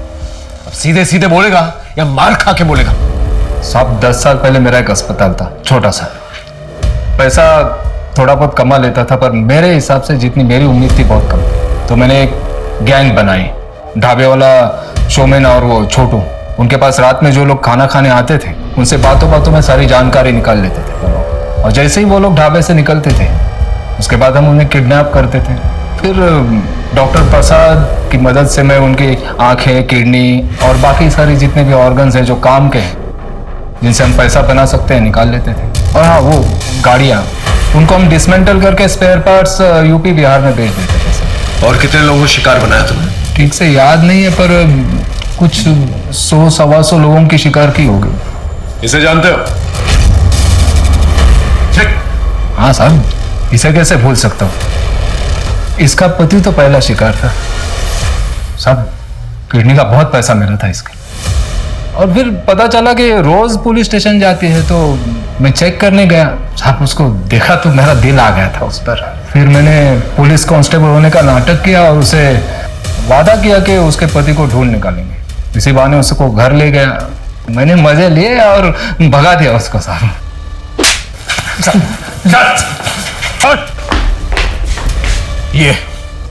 ये है वो जिसने तुम्हारे बाबा को मारा है और तुम्हारी मां के साथ अत्याचार किया।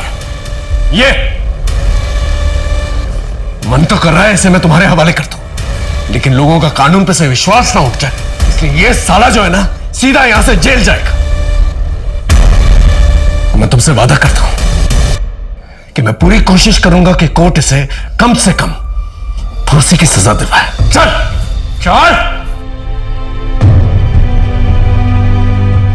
निशा के आंसू रुके या नहीं पता नहीं, डॉक्टर ओझा का रैकेट पुलिस ने नेस्तनाबूद कर दिया। यह आवश्यक है कि हम अपने परिवारजनों को किसी भी अपराध का शिकार होने से बचाएं, लेकिन अगर दुर्भाग्यवश कोई अपराध हो जाए तो पुलिस का सहारा लेना, न्याय का सहारा लेना भी उतना ही जरूरी है, क्योंकि कानून खुद के हाथों में लेने से आपकी अपनी जिंदगी तो बर्बाद होती है, साथ ही आपके अपने भी बदले की आग में झुलसते हैं। एक अपराधी के लिए उसका विक्टिम सिर्फ उसके लिए एक शिकार होता है, लेकिन ये शिकार किसी की माँ, किसी की बहन, किसी की बेटी, किसी का पति, किसी के परिवार का हिस्सा होता है। पीड़ा उस शिकार से ज्यादा उसके परिवार को होती है। इसी सीख के साथ मैं दिव्यांका त्रिपाठी दहिया अब लेती हूँ आपसे विदा। फिर मिलूंगी अपराध की नई कहानी के साथ। तब तक देखते रहिए क्राइम पेट्रोल, सतर्क, विमेन अगेंस्ट क्राइम। एक औरत परिवार, अब हर औरत का भार। जय हिंद। इस तरह के और भी एपिसोड देखने के लिए हमारे चैनल को सब्सक्राइब करें और बेल आइकन दबाना ना भूलें।